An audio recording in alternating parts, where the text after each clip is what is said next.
Hey guys, welcome back to the channel. This is story about what if Naruto x Rias arranged marriage part 1. Before I start, please do support for more amazing content and comments for part 2.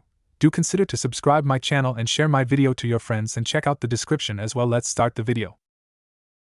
Yo, Ma and Mito? Death. It came for everyone eventually, and while he may look young, Uzumaki Naruto had gotten the chance to live a good long life. In death, he reverted back to the age in which he wanted to most talk with his mother at. He was currently 19 years old in appearance, the same age that he had gotten married at. He had always wished that his mother and father had been alive to see him getting married. He didn't see his father. Also, this didn't seem like the afterlife, according to what he had learned about it from Kakashi when he got the chance to die and come back to life. It didn't look like the in-between area between Earth and the Pure Lands either. Jinchuriki, before you wonder, I was a Jinchuriki, an Uzumaki Jinchuriki, Mito stated as she covered her mouth with the sleeve of her kimono. She was back at her youth as well, but she just felt the need to point it out. Turns out, we Uzumaki don't get to enjoy a nice afterlife anymore. Mito couldn't hide the sigh. Naruto looked around. It was just the three of them. If Uzumakis don't get to enjoy the afterlife, then where are the others? Naruto asked with a raised eyebrow. Kushina was just reaching up to rub the top of his head. You grew up big. Thanks. It was kind of weird for just the three of them to be in this place, when apparently Uzumaki in general were not supposed to have a nice afterlife. Naruto wasn't too concerned over it, seeing as they were still there. He was just sure that the Uzumaki clan was a lot bigger than just the three of them. We're Jinchuriki, Mito clarified. So? The Shinigami can't eat our souls, so he can't get revenge on us, because our clan bound and enslaved him. Kushina had been in this situation for a long time now. She was used to just having Mito for conversation, but the fact was that they could spend years just doing nothing in the eternal whiteness that surrounded them. Remember? Ah. Naruto remembered. He remembered his mother's flashback to the night he became a Jinchuriki, and how his father said that Jinchuriki were incapable of using the Shiki Fuin, the Fuin Jutsu that summoned the death god, the Fuin Jutsu that was developed by the Uzumaki clan. The technique that had been taught to Minato by Kushina, and had been placed in the Forbidden Scroll by the previous Hokage thanks to Mito teaching Hiruzen the technique. Fun fact, the initial seal that had been used to seal Kurama into him was not the Shiki Fuin, but was instead the 8 trigrams, which was based on more Uzumaki Fuin Jutsu, and eventually he developed his own Fuin Jutsu, the Tori seal, based on the key to the 8 trigram seal his parents had used. You see. But why am I being punished? I never used the Shiki Fuin, and I'm only half. You're an Uzumaki who created his own seal, the Tori seal, a seal even stronger than the 8 trigrams which could seal up the entire Kyuubi, and fragments of the other tailed beasts. Even the death god could only seal half of the Kyuubi into himself. Mito stated the reason why Naruto was being included in the punishment list. His potential with Fuin Jutsu, while for the most part untrained, was just as strong as other Uzumaki. Not to mention he inherited the extremely powerful life force of the Uzumaki, the chakra amounts in spades, and his chakra even had strong healing qualities that he could share with others. In the eyes of the gods, Naruto was a full-blown Uzumaki, since other than his red hair, he had every single trait that defined the clan. Ah, my son and daughter. Will be fine if the gods don't consider them to be real Uzumaki. By the way, you have adorable children. I think the future of Uzumaki having whisker marks and blue eyes will be adorable. A clan of foxes. Kushina just gave Naruto a thumbs up. Since with his generation, he had changed the dominant traits of the Uzumaki clan. All of Naruto's descendants would inherit those dominant whisker marks, changing the defining trait of their clan from red hair to whisker marks. Adorable. So chakra strength, Fuin Jutsu, and strong life force. So what, we just sit here? Naruto sat down, unsure of what he was supposed to do now. They were dead. Not going to complain about how it isn't fair? Kushina asked. She remembered complaining about it for years. No point in complaining, might as well think about how to get out of this mess instead. We still have chakra, so the way I see it, there is a chance maybe Obito will use his Kamui to teleport to me and bring us back with him. Naruto remembered Obito teleporting to the living world from the afterlife with his Sharingan before. He knew that they still had chakra in the afterlife, meaning that stuff could still be done. Kushina just smiled proudly. Minus 30 years later. The Shinigami, the god of death. After 30 years he appeared before them. They beat the shit out of him the second he appeared, none of them even hesitating. Kushina wrapped the god up in her chains, while Naruto started to pound him, laying into him with his fists so that the god could feel the immense weight of what he had done to them for crimes that they had never personally committed. Let us go to the afterlife. Kushina was kicking him in the teeth. Naruto kicked him in the belly. A very old man appeared before them. Naruto, it has been a while. The six-path sage spoke as he raised a hand and greeted Naruto, having appeared before them, in the middle of the death god ass kicking. He didn't so much as spare a moment to glance at the defeated, bound, and pathetic god that was getting his just desert for punishing the innocent among his descendants. You never showed up in the afterlife, so I came looking for you. It would appear that you have been banned from a proper afterlife by the gods. The sage spoke with a raised eyebrow. Naruto shrugged his shoulders. You here to pick us up? Sadly, I am unable. My son's chakra attached to you is preventing me from being able to transport you. You are a part of the reincarnation cycle thanks to his chakra, and due to restrictions, I cannot bring you with me. The sage was just curious where Naruto was, and went looking for him. The problem with Azura and Indra had been dealt with by Naruto and Sasuke, so their chakra was not going to reincarnate into future generations. A reincarnation that was destined to reincarnate, but was unable to do so, was stuck in a strange place. Azura had passed on to the afterlife, but his chakra had been passed down, and since Azura was in the afterlife, his chakra was preventing Naruto from passing on, until the day that the chakra left Naruto, which it would never do, since Naruto ended the cycle of battle between the brothers' chakra. It was a big mess. Shinigami, explain. Kushina demanded, simple as that. Banishment. Naruto could feel himself going away. He looked down at his feet as they were the first part of him to start to go. Naruto just looked towards the sage, who nodded his head, since he could see that Naruto understood what was happening to him. Being banned meant that you could not go into the Pure Lands, and would get eaten by the Shinigami. Being banished meant that you could not even stay in the in-between. Uzumaki Mito, you are banished to forever walk the earth as a ghost unable to pass on. For the crime of teaching the Shiki Fuin to Sarutobi Hiruzen. The Shinigami passed judgment over Mito first, as the woman who had been there the longest of them. You will forever walk the destroyed Edi village. Saddening. Mito took it with a grain of salt. She vanished faster than Naruto did. Uzumaki Kushina, you are banished to forever walk the earth as a ghost unable to pass on. For the crime of teaching the Shiki Fuin to Namikaze Minato. The Shinigami pointed to Kushina, who just rolled her eyes and flipped off the death god. You will forever walk the Cloud Village, and spend your death among those who sought to kidnap you. Kushina added a second hand to flipping him off. She winked at Naruto as she started to vanish. See you later. She was gone, and so were his chains, allowing the Shinigami to stand back up. Naruto saw him going for his dagger. You do realize you would not be the first god being I've defeated. You wanna fight for real, because I was just taking some anger out on you before. Naruto crossed his eyes and forced the Shinigami to reconsider revenge. Even without Kurama, Naruto closed his eyes, and opened them again to show his eyes were yellow, with crosses for pupils. The six-path sage mode, no cloak, a divine transformation. The Shinigami was forced to pause his actions as he weighed his options, and a person could see that he was considering if revenge was worth the risk that came with fighting a being who was fueled by divine chakra. He looked and saw that Naruto's legs were fully gone, meaning that he would just be fighting Naruto's upper body. He sheathed his dagger. He still didn't like those odds. So, what is my crime, and where am I being banished to?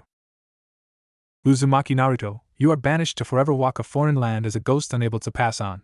For the crime of ripping a hole through the heavens, and tearing space and time. Boruto the movie, light novel. I never did that. Yes, you did. Your existence was expanding and destroy the universe. 'Tis the reason why Momoshiki and Kinshiki were able to track you. You were too strong, and your chakra was slowly destroying everything. The sage corrected Naruto, who never actually knew what his existence had done. Which is why, sadly, to avoid the destruction of our universe, please surrender your six-path sage back to me. The sage extended his hand to Naruto. You will not walk earth. You are banished to foreign lands. You will forever walk in lands untouched by the Otsutsuki gods. You will go to a place where your chakra will not ever take the chance of reincarnating into your descendants. Explain. If you go back to our world, it is possible for you to possess somebody, and the problem will still exist. If you are banished to another world, then try to possess somebody, you would need to abandon your chakra to do it, otherwise your chakra would cause the host to explode and... Naruto sighed. If I abandon my chakra, then that fixes a whole lot of problems. Also, did I really commit a crime if I was unaware of doing it? Naruto asked the Shinigami with a fox-like grin. He bumped fists with the sage, and passed his sage powers back to the man, abandoning his ability to transform into the mode. Possess somebody? Naruto vanished. In another world. Naruto did not recognize anything when he appeared as a ghost. He sort of felt naked and alone, even though as a ghost, he was wearing clothes that matched what he wore most often at the physical age he manifested as. No Karama. And 06 paths Sage Mode. He entered Sage Mode. Still got Sage Mode, even as a ghost, and no chakra natural energy, and I can sense people have spirit energy and physical energy but they don't have chakra to connect them. Naruto could sense a lot of stuff. This world had never been visited by the Otsutsuki clan before, meaning the people of those worlds had no chakra to connect their spirit and physical energies together. Time to walk. Who knows, maybe I can find somebody who can see me. Would be a lot less boring to have somebody to talk to. Naruto started walking, and while he could sense everyone, he knew that only somebody who had something special about them would have a slim chance of being able to see him. So he started to go towards the closest person who had something special about them, something buried within them. Minus 15 years later.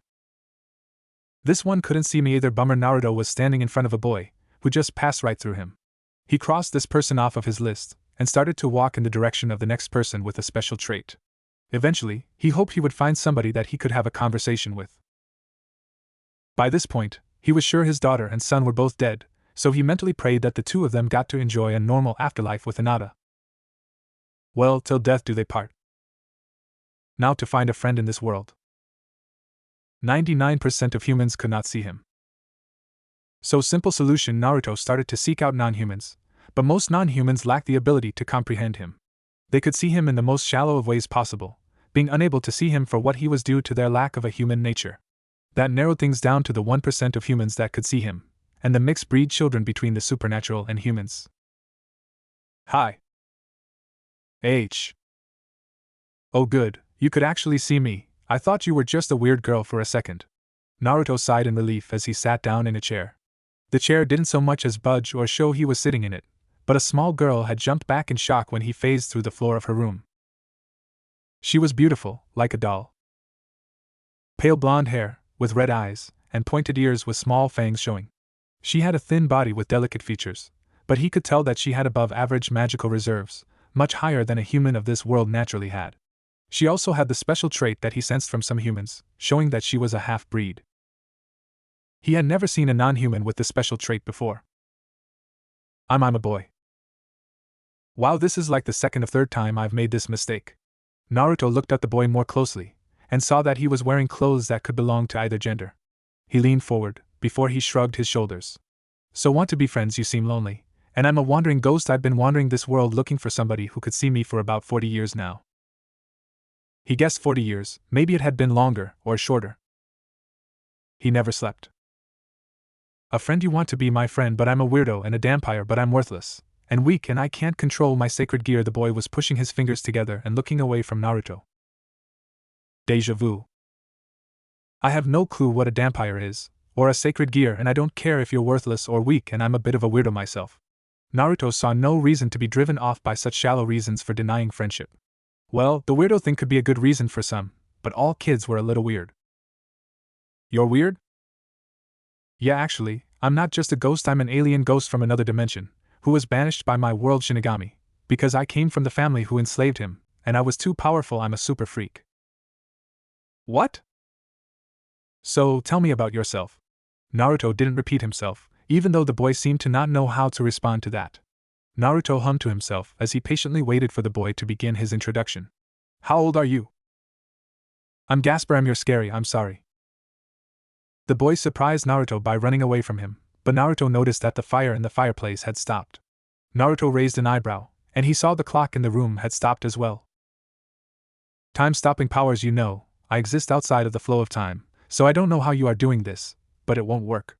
Naruto put two and two together, and he saw that Gasper's eyes were glowing, and markings had appeared in them. His pupils glowing yellow in the middle of the black lines that spread to the edge of his iris. Since his eyes were red, it was almost like he had a Mangekyo Sharingan in appearance, other than the glowing part. Naruto saw Gasper stopped backing away. Naruto just waited more patiently as the boy seemed to not know how to react. Abuse victim. Dampire not vampire, so half human. I bet he faced neglect and abuse, and he has some good spiritual power inside of him. No doubt he has faced some serious fear and abuse. Those born with great power are either praised or feared. Naruto didn't say anything and just smiled at Gasper. He crossed his legs in front of himself and made himself comfortable, while waiting for Gasper to slow his heart rate. Deep, calming breaths and try and think about lowering your voice. It will calm your nerves, but speak clearly. Gasper followed the instructions. -3 months later. I'm Gasper Vladi. I hate blood and liver, also fish, and I'm half vampire. Gasper finally worked up the courage to speak with Naruto. Gasper lived his normal life during the 3 months, and Naruto didn't speak up again. He just sat patiently in the chair, and allowed Gasper to get used to him at his own pace. He felt sorry for the boy, but despite how long it took for him to properly introduce himself, Naruto only responded with a smile. I'm Uzumaki Naruto, call me Naruto. Let's be friends. Actually, I'm going to run away. My friend Valerie is going to make a chance for me to run away. My family, they sleep during the day. I can't be here anymore. I hate it. I just wanted, can you help me? Gasper didn't just introduce himself to be nice. He wanted the help of somebody who seemed like he had experience, somebody who was happy to help somebody as weird as him. Run away. He was abused enough to want to run away, which was a sad thing that he was being pushed towards this extreme. Naruto stood up from the chair he sat in for the first time in months, and he looked down at Gasper with a gentle smile. That's what friends are for. Is there anything I can do for you? Gasper asked, since Naruto didn't actually say he wanted anything for the help. He got a shake of Naruto's head. Nope, I'm just going to help you. No deal, no trade, nothing. I can't do much more than give you emotional support. You're not going to ask for anything? Nothing, Naruto affirmed, just wanting to help the boy. I understand exactly what it feels like to be feared by people who don't understand, to be neglected, abused, hated, the feeling that you want to run away. Naruto didn't even need that reason to want to help the boy. Gasper was hiding it, but he had bruised under his clothes. The way he moved showed it. He faced emotional and physical abuse. He needed out of this place. Gasper's smile was the first smile he had seen from the boy in 3 months. You understand what I'm feeling. I mean, I'm sorry you were ever born into a position to understand this stuff. That was badly phrased, Naruto thought, since Gasper unknowingly just said he was sorry that Naruto had been born. Naruto let the subtle, unknown insult fly though, since the boy seemed to have no social skills to be had. -2 weeks later. For an escape, this is going too smooth. Then again, vampires don't like sunshine. Naruto walked at a brisk pace as Gasper was running away. He was already out of the castle, but Naruto just had the feeling that something was going to go wrong. They always did. Things would always go wrong in his life whenever he tried anything, and somehow, he felt that this boy would share the same luck as him. He did not want to voice his thoughts on the chance that his thoughts would cause Gasper to give up and return to his abusers. The feeling grew stronger. Gasper, keep your guard up. Naruto just stated that. Naruto jumped in front of Gasper and reached to grab an arrow, but the arrow went through his hand and his body before it pierced the ground next to Gasper. A miss. Naruto saw people that were hiding were starting to come out, and Gasper finally noticed the arrow that had missed him. Eep. Gasper, activate your time-stop powers, and stop them, then escape. Naruto saw Gasper try, before he saw the fear take over for Gasper. The boy just turned and started to run once everyone who had been in hiding had come out of hiding. Naruto just moved next to Gasper, and he could see the boy was breathing heavy as he ran at full speed away from the charging mob of people. They were gaining on Gasper slowly. There was a nearby village, but going there would not end well for Gasper. Naruto, please, save me, I don't want to die, I don't want the vampire hunters to kill me. There isn't anything I can do, just keep running. Naruto looked at the approaching group. There really wasn't anything he could do with his limited abilities as a ghost. Gasper did not have the skill to fight.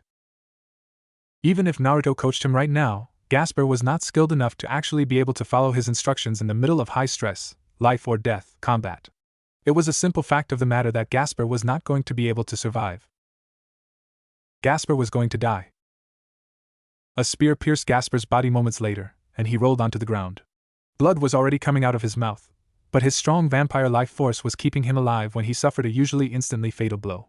Now that was something Naruto felt sympathy for. Sometimes surviving your wounds sucked worse than just being killed by them. Gasper wasn't able to fight back. Please, Naruto, save me. Get the vampire, slay him before he can heal. A hunter pulled the spear out of Gasper's body and stabbed it back into him again. Gasper managed to look at the hunters, and he stopped time on them. He struggled to his feet and started to run away again, but without any of the speed he had before. His escape attempt was doomed to end in failure and death. If he had my experience. Naruto realized that there was something he could do. Gasper lost control over his power and time resumed on the hunters, and they noticed he was running away. Gasper collapsed as a spear passed over his body, missing him, but the boy threw up blood before he landed face first on the grass. He had experience. Even if the situation was hopeless, he could at least save Gasper from the pain. Gasper, hold your breath. Naruto placed his hand inside of Gasper. Naruto closed his eyes and allowed his chakra to leave his soul, and he grabbed onto Gasper's soul. Gasper felt it and tried to hold his breath before his soul was pushed out of his body. The young vampire's soul went inside of his own shadow. Naruto sank inside of Gasper's body. The boy is standing up. Flames of yellow power burst out of Gasper's cheeks. 3 flames appeared out of each cheek and engraved feral whisker marks into those cheeks. Naruto was in full control within moments, and he felt the pain that Gasper was in. The boy's liver and lung had both been pierced by the spears, wounds that were both exceedingly painful and extremely fatal. I'll trade my chakra to try and save you. You just stay safe and sound inside of your shadow. Naruto felt Gasper's soul had been transferred properly. He turned to face the vampire hunters. No chakra. Naruto raised up his hand as a spear came for him, and he felt the tip cut his hand for a moment, before he twisted it and the spear stabbed into the ground. He grabbed the pole, before he kicked the man who had thrown the spear in the neck with both feet. Naruto watched the man stumble back, before he pulled the spear out of the ground. He spun it around and knocked an arrow off of its course. Instead of piercing his eye, it pierced his shoulder. He slammed the butt of the spear into the ground and kicked the back of the man who was holding his throat, and the man stumbled forward, and his own spear was pierced right through his eye, going directly into his brain. Naruto killed the man, before he raised both of his arms up and blocked an arrow that pierced his forearm. Everyone, run away now, or I'll kill you all. I can't run away, but I can fight for my life, and I value my own life over your lives. The flames covering Gasper's cheeks finally died down, revealing whisker marks had fully formed underneath them. A bluff.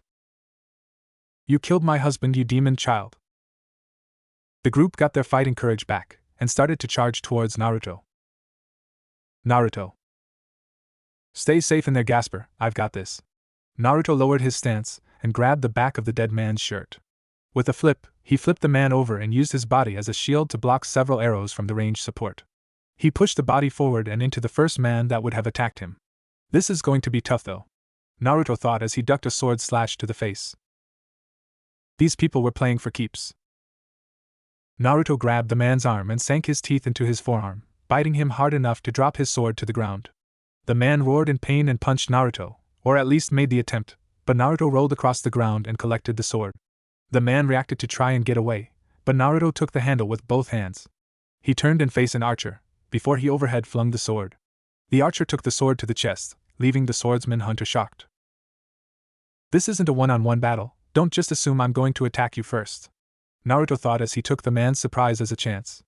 Naruto yanked an arrow from his shoulder, and jumped forward, before he stabbed the man in the throat with the arrow. The arrow went all the way through his flesh. My connection to Gasper's body is weak, my life force isn't healing his wounds. Naruto kicked off of the man. A axe wielder took his chance. Naruto held his arm back by instinct. Die. Rasengan. Naruto swung his arm forward, and nothing happened when no chakra came out of Gasper's body, and the technique failed completely. Naruto jumped back as soon as he realized that his instincts had failed him, and the axe tore through his chest, a wound cutting into him as Gasper's blood splashed against the ground. Naruto, it's okay, don't get hurt because of me, you don't have to suffer. Of course I do, I'm your friend.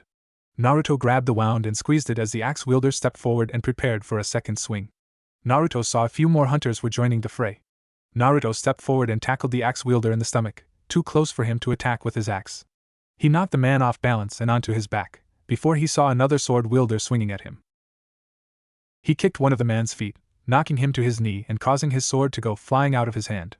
Naruto grabbed the axe from the grass, and before he could swing, the axe wielder grabbed Naruto by the throat. Gotcha, hell spawn. Naruto was stabbed through the chest and coughed out blood. He spat blood in the man's eyes who was holding him, and got dropped to his feet. Naruto lifted the axe up and brought it down on the man's head as the sword was yanked out of his chest. Naruto saw more vampire hunters were coming to back up the ones who were already fighting. Magic. It is controlled by magic energy, which is made of spirit energy. I've never used vampire abilities before.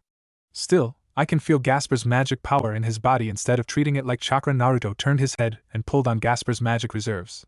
He pulled them into his eyes and tried to focus his sight on the sword wielder. He knelt down and placed his hand on his shadow and ducked underneath a sword strike.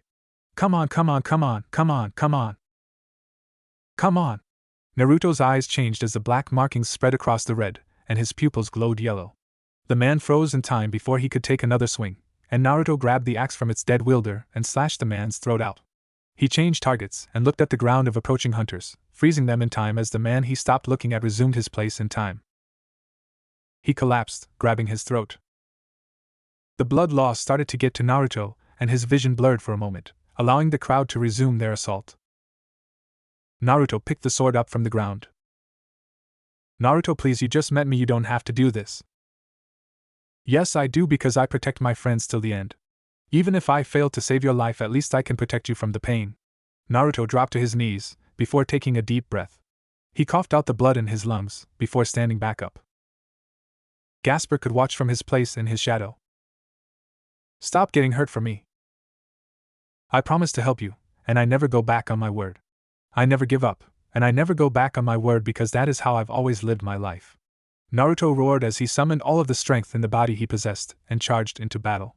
He flung his sword at the ground, and he paused time on the person he aimed at.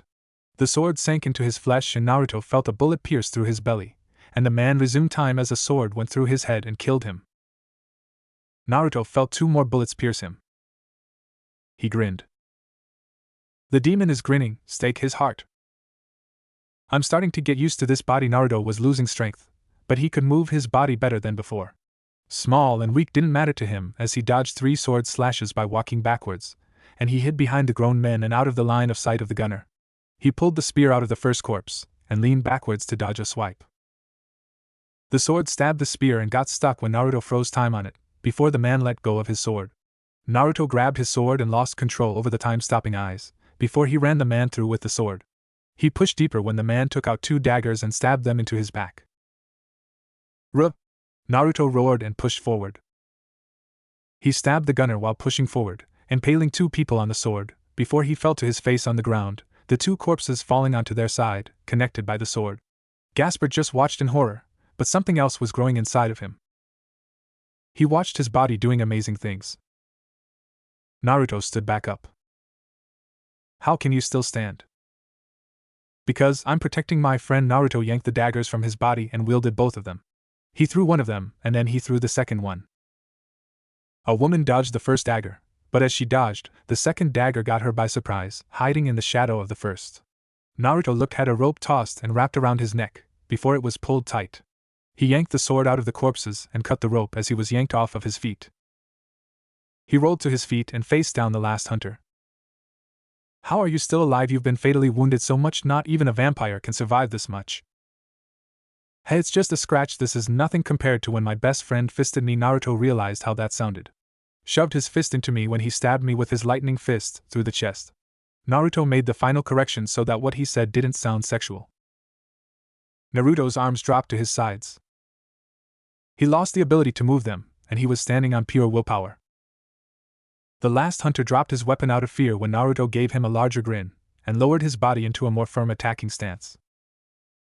Immortal, are you undying? Yes. Naruto watched the man turn tail and run away as fast as he could, before Naruto collapsed onto his back, his eyes closing. He coughed out more blood, before he looked down and saw just how horribly wounded he was. He could feel Gasper in his shadow, and he smiled when he could sense that Gasper was in no pain. Am I dying? Gasper got no answer from his body, and saw Naruto had blacked out from blood loss, and even in his shadow, his own vision was fading away. The last thing he saw was red. Then blackness. Wah! Naruto, you're alive! I'm being hugged by a shadow and my life force is flowing through this body much more naturally. Something weird happened. Naruto thought as his shadow, Gasper's body's shadow, was coming off the bed and hugging him.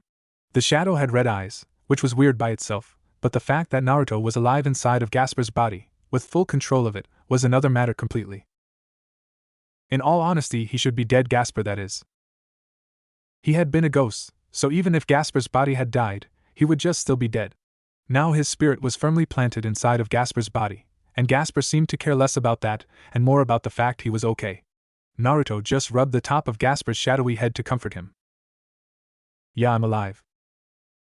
Me too, and look at me now. Gasper went back into a full shadow, and his eyes shined from where the shadow figure's eyes would be. He gave off the aura of being happy, so he didn't seem too upset at no longer having a physical body. Being in your shadow is so comforting. I wish I had known. I would have just given you my body. Gasper spoke. Good for you. You're not happy? Gasper could hardly believe that Naruto was displeased by being alive. I lived a good life, Gasper, and now I've taken your chance for a good life. I'm alive again, and this is my body now. I've stolen it from you. All I wanted to do was make your death painless at the end. Naruto could feel the life blood pumping in his veins. No good act went unpunished. His good act had been a punishment, though he had no clue how he was now alive again, since his life force had not been properly a part of Gasper before. Naruto closed his eyes, and he placed his hand against his chance. He sent out a pulse of Gasper's energy into his body, and he tried to sense if there was something wrong. Naruto felt something in his own soul, in Gasper's body, binding his soul and body firmly together. Naruto smelled his arm. Not human, and not half vampire like before either. Gasper has a good sense of smell on him, though it smells blood better than regular sense. My body is giving off a strange energy. Naruto stood up out of the bed. He was no longer severely injured, and he was wearing nice pajamas that fit his new body well. Good color on them, I approve. Naruto saw that they were black with orange pumpkins on them, colors that he could fully agree with. They feel nice. You can feel? Not directly, but I feel your impressions of them. Gasper didn't have a sense of touch, but he could feel whatever Naruto felt about something. He got a vague, comforting feeling from Naruto at the moment. The deeper he went into shadow, and he got even more feelings, and more impressions of things. He liked his new form. He didn't feel any light at all on his skin, and his entire existence seemed consumed by darkness and shadows. I'm following this connection. Seems that whoever saved our life placed something inside me. Something that changed us. Naruto informed Gasper as he left the large bedroom and went into the hallway. His shadow lifted up and consumed him as he blended into the wall, as soon as a maid turned the corner and started to walk towards them. Thanks, Gasper. No problem. Their voices were muffled by the shadows, and Gasper stopped covering him when the maid passed by. Naruto sent another sonar pulse into his body, and strengthened the connection between him and whatever it was inside of him. Two somethings. Paranoia aside, Naruto grabbed a maid, another one turned the corner, and then proceeded to knock her out cold with a knee to her chin. He stripped her naked, before putting the maid's clothes on, and when she was naked, he dragged her towards a nearby room. He placed her inside of a closet, before grabbing her broom, and holding it in a way that masked his face from view. He walked through the hallways with more confidence after that. Just because their lives were saved did not mean they were in a safe place. For all he knew, they had their lives saved for a selfish reason by a person who wanted to use them. He had seen such things done many times, when a person pretended to be good for the sake of winning trust. In another room. I wonder if my little vamp is awake yet. Rias Gremory could not believe her amazing luck. All she was doing was taking a nice vacation, when she wandered off and found a half-dead vampire boy who had killed off a group of vampire hunters. The boy even had a sacred gear, meaning he was half-human. This was her sacred gear user in her peerage, and she was taking a huge risk. A mutated bishop, and her regular bishop.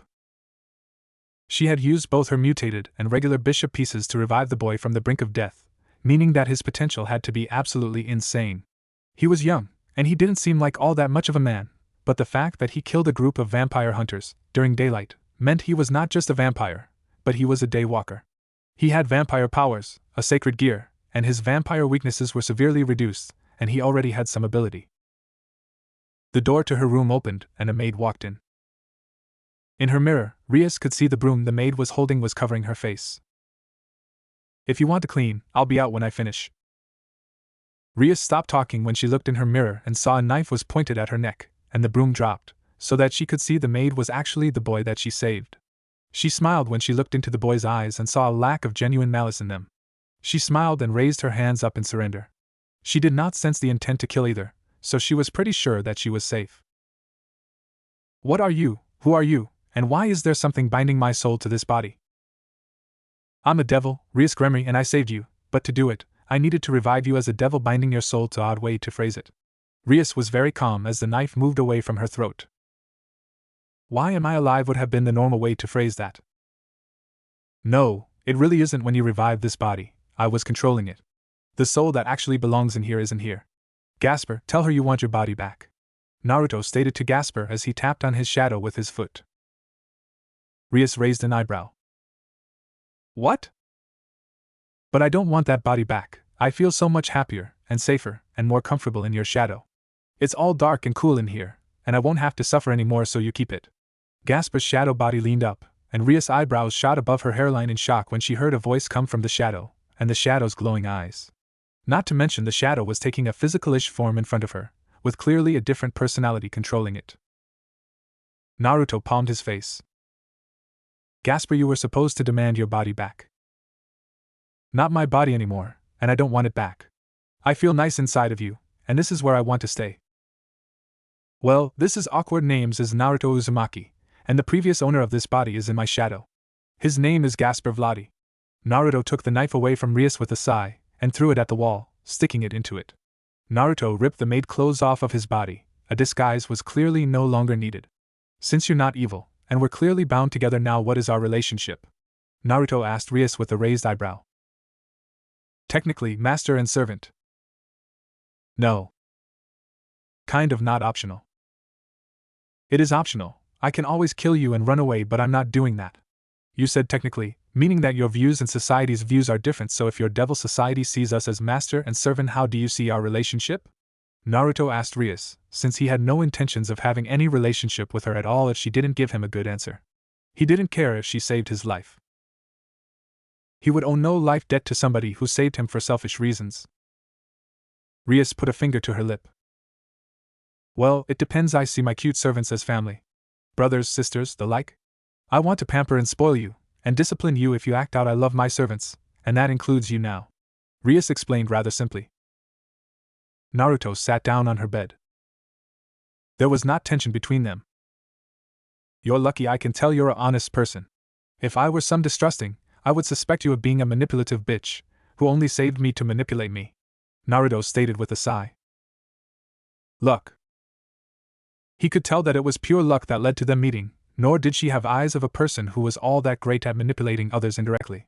She was the same type of person that he was, and that was both funny and sad. She was stupid lucky. Well, anyway, I'm going to train to get used to this body. I'll be your servant for now, but only on the condition that you treat me well. I value peace and love, so I'll kill you if you ever try and force me to go against my core beliefs. Naruto told her plain and simple. Rias had never had her life threatened so casually. With no killing intent behind the words too. Oh, will you? Yeah, never order me to kill somebody for revenge, and never force me to break a promise. You promise to follow those rules, and we can get along just fine. Naruto didn't have any issues with this situation, so long as she didn't try and force him to go against his core values. Minor orders and stuff wouldn't bother him too bad, so long as she never tried to attempt to make him do something like that. Of course, I say kill, but I'll only actually kill you if I think you've gone off the deep end. When you're trying to make me break my values, I might settle for breaking your legs. Naruto teased her. She giggled. You must really value your beliefs. You can't trust anyone who would betray their beliefs lightly, so you can trust me, and if you want me to trust you, swear on your kneecaps. I swear on my kneecaps that I won't try and force you to go against your values. Rias humored Naruto and raised a hand to her chest. She had such an interesting new family member. Tuja Kaneko, Yudo Kiba, Himejima Akino. The Rook, Knight, and Queen of the Peerage respectively, and honestly, Naruto wasn't too fond of any of them as they were. He could see that two of them were lying to themselves, and one of them was filled with a deep-seated consuming desire for revenge. He saw those familiar looks to their eyes, and their issues were serious enough that he could tell it negatively impacted their lives as a whole. When the actually, natural-born, devil of the group was more honest than those not born of evil, that was saying something. What is the point of this training? You never worked on your core strength, even if being a vampire means having a body that is like a doll. Not having core strength is a serious flaw. This way I can kill 2 birds with 1 stone. Naruto was sweating as he placed the back of his foot on one shadow, and the tip of his finger on another shadow. Both of the shadows were extended far off the ground, with only his foot and finger holding him at an awkward angle off the ground. He needed to use his abs in order to keep himself balanced for as long as possible, but Gasper did not have a body built for endurance and stamina. Why? All attacks are enhanced by a strong core that can handle recall. The stronger your core, the better you can fight, and this way, I can practice this shadow manipulation ability. Naruto lifted the shadow at his foot up higher slowly, concentrating on his abs, before he switched his foot and finger, while holding his abs as still as possible. My control over this magic power is shaky, and before I can do anything, I need to become a lot more comfortable with my new body. Naruto used his free hand and pointed a finger up. A shadow extended from the ground, up to his finger, and he grabbed the end of the shadow, before he flipped himself. He was upside down, and he started to walk on his hands, bringing another shadow up as he walked forward, keeping himself balanced using only the palms of his hands. Seems like you have control? Gasper was riding on Naruto's body as a shadow. No, I'm shaking too much. If I was in full control, I would be able to walk on the tips of my fingers, no shaking, much faster than this. Naruto was going slowly because he lacked proper control over the magic, and Gasper's body was not fit enough to handle the stress of the full training. It would take hard work before he had both the body and magic under complete control. Flexible though. Naruto leaned more and created a platform out of shadows that rose up to meet his foot as he started to twist himself. I was that flexible. Yeah, at least you are very agile. You have a smaller body, it's lighter too. As girly as it is, it does have some combat benefits. Naruto felt the strain in his body and stopped trying to do what he was doing, before he let go of all of the shadows and flipped. He dropped to the ground, out of breath, and sat down. A water balloon. Naruto grabbed it and lifted it up before it started to flatten itself, the water inside of it moving. Naruto frowned in annoyance at how the magic just didn't want to burst the balloon and create multiple spirals.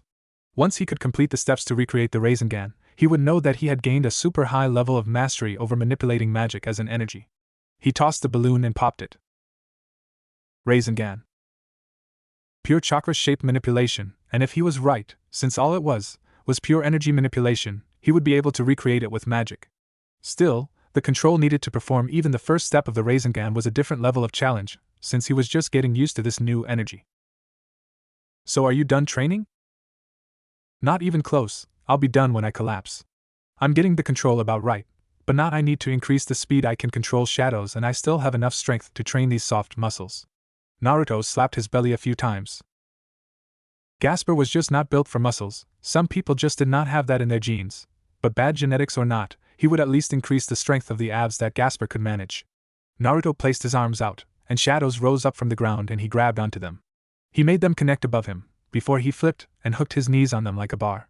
He hung upside down from the bar, and placed his hands behind his head. You sure take training seriously. Rias. Yep. Naruto started to do sit-ups from a hanging position, while keeping the shadows firmly in place. If he lost concentration on the shadows, he would fall and hit his head on the ground. He was going to keep going until he physically could not train his body anymore, and then when he woke up, he would do it again. He channeled magic to his eyes. Rias froze in time. Naruto reached his hand out while working out, and shadows extended and untied Rias' shoes, before he put his hand back behind his head. Mean. Yep. Naruto felt strain in his eyes, before time resumed on Rias, and she didn't even notice that his shoes were untied. Whoa, light-headed Naruto dropped to the ground, but Rias managed to catch him. Maybe you should drink some blood. Oh right, vampire. Naruto was still confused by how the vampire and devil thing worked out, since you would think the vampire biology would no longer apply. Still, it would seem that when you were turned into a devil, it didn't actually change your genetics all the way. Whatever you were still that, but now you add devil into the mix. So if you were a human, you still have basic human biology, but enhanced by devil biology. It was like being a mixed breed. Blood drinking is gross though, I hate it, Gasper complained. Gasper, you are a shadow, you don't have to drink it anymore, Naruto reminded Gasper as he got out of Rias' arms. He sensed Gasper was very happy with those words, while Naruto looked at Rias. He is right, it's kind of gross, but I wonder if it will taste good now that I'm not human. Naruto was both grossed out and curious about if he would like blood with his new taste buds. He subconsciously touched his left cheek. He remembered how weird it felt to have his blood licked from a wound before, and even some humans like the taste of blood. You can drink mine. No thanks, even if I was interested, I think it would be really inappropriate to drink your blood when I'm at face level with your boobs. Naruto wouldn't even be able to properly bite her neck while she was standing. The most he would be able to do would be to bite her boobs or her arm, and suck her blood out of that. It would be awkward, and she was a young woman, so he didn't want to put any bite marks on her. Also, being face level with boobs was just about the only direct benefit of Gasper being a short. Thankfully, Naruto had experience in combat with a body even shorter than Gasper, since he had originally started his own training when he had been smaller. I don't think it would be that inappropriate. I do, and as the one sucking blood, I have the option anyway. I'll avoid drinking blood until I can control these powers a bit better. Naruto started to get back to training. Rias smiled and sat down, helping herself to a show. He glanced at her, and she just pleasantly waved to him, showing that she had no intention of missing out. Okay then. Her watching made it awkward. He just felt awkward with a pretty girl watching him train in his new body. Would you like some training in hand-to-hand? Sure, sounds good, I would be happy to teach you a lesson. Naruto found that much less awkward, and Rias stood back up and dusted herself off. He looked at her, and she clearly was not a hand-to-hand fighter with her body. She was sexy, but her body was less toned from hard muscle, and more just naturally sexy. Rias giggled. I think you would be surprised, I have quite a bit of basic training under my belt. I might be a wizard type, but I keep myself in shape, and I'm quite a bit bigger than you. Rias took up a basic stance. Naruto sighed when he saw it. Yes sure, Naruto reacted when Rias threw a sly sucker punch, and he grabbed her wrist, twisted her arm and then grasped the front of her top. Rias found herself upside down. Then on her back. What? Rias muttered as she looked up at the sky in surprise, not in any pain. She looked towards Naruto and just saw that his arms were extended, showing that he had flipped her onto her back. She leaned up and looked at him, before she scrambled to her feet and dusted herself off, blushing at how quickly she ended up eating her own words. Right on the outside, he might be a cute boy, but on the inside he is experienced. Rias saw Naruto drop to the ground and start to do push-ups. There was a silence as she slowly put up her hands to fight, only to drop them when he ignored her desire to spar. Basic form, basic weakness. Was that judo? No, that was the basics. Also, don't show off your starting stance so freely. An experienced opponent can guess how you fight if they see your stance. Take a stance that doesn't reveal how you fight. Naruto explained to her. He did a few more push-ups before he saw that she lowered her hands. She blushed, since she didn't expect to have been flipped so easily. She talked big, then got put down. So where did you get all of your experience from? I was a super-powered ninja dictator who ruled over a military nation and united an entire world under my beliefs. I started training when I was 4 years old, joined the military at 12, stopped a war at 17 and defeated a goddess, became an academy teacher at 19, and when I was in my late 20s, became the nation's leader. Naruto explained where he got his experience in an extremely shortened version of the story. It was no mistake to say that most of his life was battle experience and training for battle. Naruto made a face. Super-powered ninja dictator child soldier what? Rias was confused as she sat down and stared at her bishop. Naruto placed his palms against the ground firmly and rose up as shadows moved under him. Rias was visibly confused.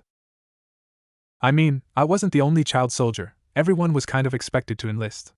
Well, each year only about 6 people actually graduate from the academy and join the force. My year was special in how we have 9 people pass, and later on, the tests to pass got easier. Naruto had made sure of that himself. As technology was mixed into the shinobi world, things just got so much easier for everyone, and young ninja didn't need to be as strong to survive. So you know secret training? Nope, can't share any secrets. You guys lack the crucial element needed for shinobi training from where I come from, and now I lack that quality too. Naruto stated, since he no longer had chakra, and none of the people here had the same type of chakra from his world. That meant that other than martial arts styles, there really wasn't much that he could pass on to anyone in this world, as if he wanted to pass it on anyway. Rias had the cuteness to pout at him. You know, I expected you to be goofier. I'm a pretty goofy guy when I'm not training, but it is pretty important for me to get my body under control.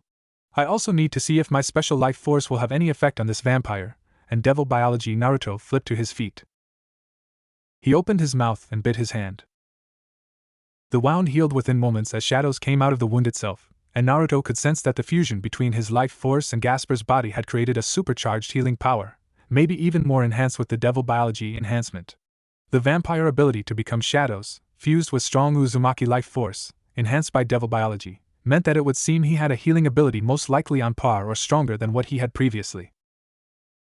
He had no plans to test it out to see how far it went. Maybe you should train with Yuto or Kaneko. No thanks, I don't really like people who lie to themselves, or people who are obsessed with revenge. Naruto rejected the offer from Rias. Rias was stunned for a moment at the objective refusal. So they told you? Nope, you can see it in their eyes. Kaneko has sad eyes, she buries her emotions, and hides who she really is. She is afraid of herself, don't know why, and don't care. Yuto has a heart filled with darkness and revenge, so I'm not going to approach either of them until they come talk to me first. Naruto would not engage with either of them. Why? He had no idea what he would say to any of them, because he had trouble talking to people who lied to themselves. He felt super awkward around them, because every part of him wanted to call them out on their shit, but since he didn't know what was wrong with the peerage, he couldn't call them out on anything. I think you should get along with them. Rias pushed forward. She wanted her entire peerage to get along. How about Akino then? No, I can kind of tell what is wrong with her, and it stems from daddy issues, and that would end badly. You can see the daddy issues in her eyes. I don't want her to fall in love with me for being a good male figure in her life. Naruto deadpanned, since he couldn't see that ending in any way other than her developing feelings for him. Girls with daddy issues would typically latch onto a guy that she could push her daddy issues onto, and if she became attracted to him, those feelings would manifest into romantic feelings. Yet, those romantic feelings would not be healthy either, because she would put him on a stage higher than herself to look up to, instead of an equal partnership. It would become a form of emotional and romantic reliance. So, when I was alive, my daughter had black hair, and when she grew up, she inherited her mother's big boobs. Akino had a similar aura of calm devotion as my previous wife, and I can sense that she has the same violent streak as my daughter. It would be super awkward for me if I got involved with her. Naruto continued, since he could not imagine getting to know Akino without wanting to spoil her rotten, and her not developing romantic feelings for him. My wife was a rather traditional woman, and my daughter, she inherited a lot from me, including my temper. Naruto gave a chuckle. Rias leaned forward in interest. What was it like being married? It was like being complete, finding the person who makes you feel like a complete person, through good times and bad. Naruto could see Rias sigh with a conflicted smile that had both happiness and sadness. He didn't ask. Option 1. She was being forced into a loveless marriage. Option 2. A boy she was in love with dumped her. Option 3. She was a hopeless romantic. It was one of those options if he were to guess. Familiar? Rias asked me to get you so we can do that. Akino politely told Naruto, and she gestured up at the sky. The best time to get a familiar is during the full moon. Her explanation made sense, since hunting for any animal in a forest was better done with the full light of the moon, and not when it was darker. Naruto looked at Akino, who was smiling at him in a way that showed she wanted to have some kind of conversation. He wondered what was going on in her mind. I want to see him in cute clothes. Then again, maybe I could do without knowing. Naruto thought as he stopped trying to pop the water balloon with magic. Akino looked at the water balloon with a curious glance. Oh my, this is a very interesting training. What is your goal? Let's walk and talk. Akino turned, and started to walk since they were on a time crunch. It was a last-minute thing after all. I'm trying to master shaping raw magic into a bunch of spirals. Then you might want to change plans, because shaping raw magic is quite difficult, and a spiral is even more difficult. Shaping it into multiple spirals would take a level of concentration and control over magic akin to a master wizard. Akino was a bit of a magic expert herself. She took the water balloon from Naruto. She held it, and she manipulated raw magic, but nothing happened at all. Magic is done by changing raw magic into the form you desire, usually a curse, an element, or an effect. Manipulating raw magic without transforming it would be quite the feat, Akino stated. The balloon popped when several dozen ice spikes came out of it, the water inside of the balloon freezing solid when Akino changed the element of her magic, and imagined a shape she wanted it to take. He didn't respond to her, since she didn't say it was impossible by itself, just that it was unlikely. Akino blinked. Akino looked behind herself, and down at her own butt, when she felt like something had just smacked her. She raised an eyebrow, not having sensed anything at all attack her butt. Yet she still had the feeling that she had gotten spanked for some reason. She glanced at Naruto, who pulled out another water balloon and just kept practicing. In the familiar forest. Now everyone starts with something low or mid-level, and works their way up to stronger familiars. We all have them, Naruto. Rias was explaining it, but Naruto didn't seem like he cared too much. He just looked at some of the visible creatures, like a slime crawling across the ground, a few strange bird-like creatures flying in the air, and some things jumping around in the trees. Maybe a 9-headed hydra, or… Naruto just hummed. Sounds evil, not interested. Naruto didn't care for the way she said that name too much. Maybe a bat. Yuto spoke up, trying to help. He had not been able to have a conversation with Naruto yet since he joined, and Naruto kind of avoided him. He was polite, friendly, and smiled, but he could see that Naruto wore an awkward look on his face. I have a bat for mine, Rias pointed out. Something that'd be useful for training, Naruto thought as he looked around the area itself. He started to wander off, and the group as a whole followed after him. Since it was safer in numbers apparently, not that he minded them following him.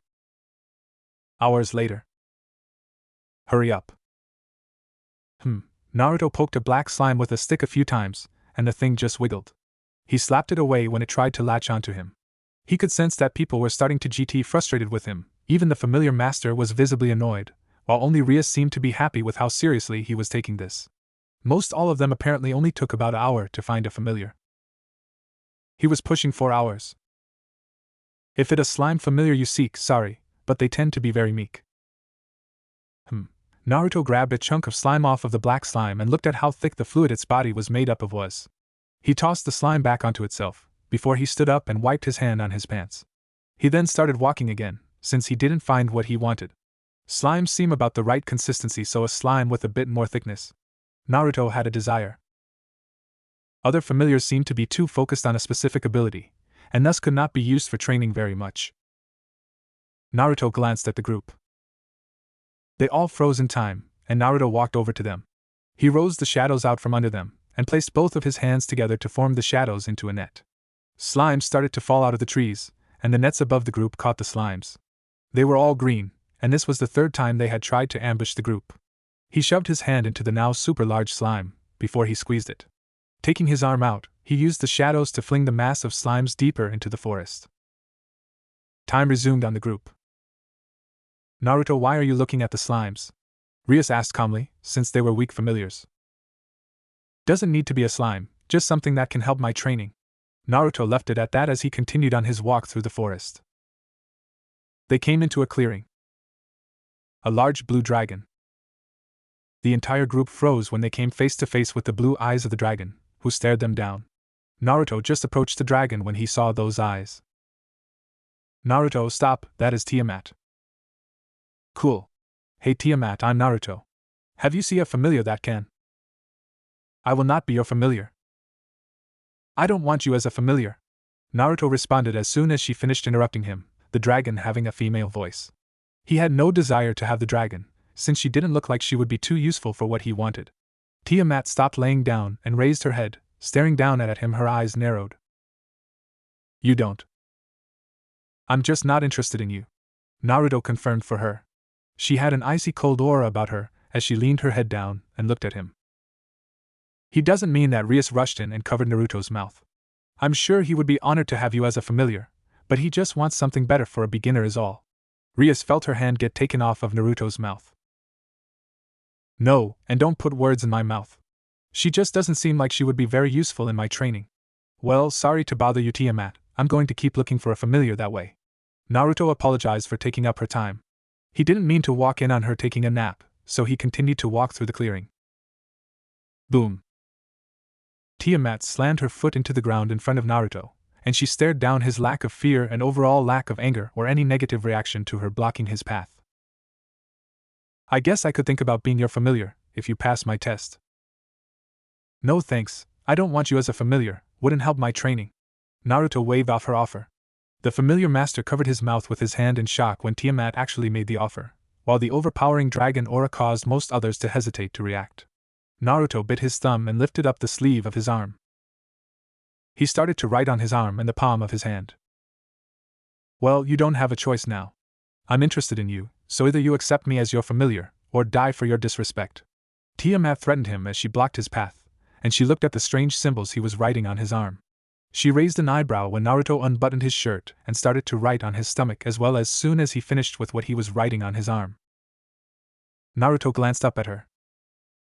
Like I said, I have a very specific training in mind. You don't want me to be honest. I don't think being honest is that disrespectful. I would be the strongest familiar, in no way, shape, or form would I ever be lacking. That is your disrespect, to imply that I would be lacking compared to anything. Tiamat circled her neck around Naruto, blocking the group's view from him. She looked at what he had written, and she couldn't understand what the symbols meant at all. Naruto showed her his arm more directly. Back off, or I will seal you away. Oh ho, you certainly have guts to threaten me, and with being sealed no less. You think I fear? Naruto placed his palm against her scales. One word, and you're sealed away inside of me. I may not have my chakra, but turns out, even without my chakra, I have access to a strong seal that is connected to my soul, not my chakra. Naruto didn't want such a pushy familiar, or one that would try and dominate the master/familiar relationship. Was he bluffing? Kind of, because there was a chance that he was wrong, and when he activated his Tori seal that already existed as part of his soul, that nothing would happen. 10, 9, 8, 7. Naruto started to count down. Tiamat showed all of her teeth at him. Yes, you are worthy of being my master. I accept the role of your familiar. I don't care if you like it or not, only somebody with guts like you deserves this honor. To not back down from me is a feat worthy of my respect. Tiamat gave a low, satisfied growl, but she refused to back down from his threat. Young man, just make her your familiar. Do it.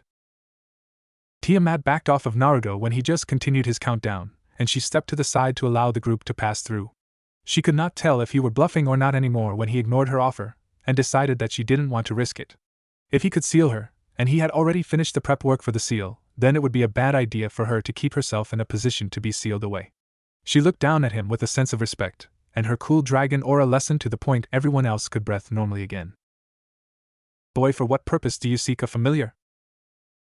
I kind of want a slime, but a really thick slime, that way I can tear pieces of it off and put it inside of water balloons. You see, I'm working on recreating something, and I think I have to change up my training a bit.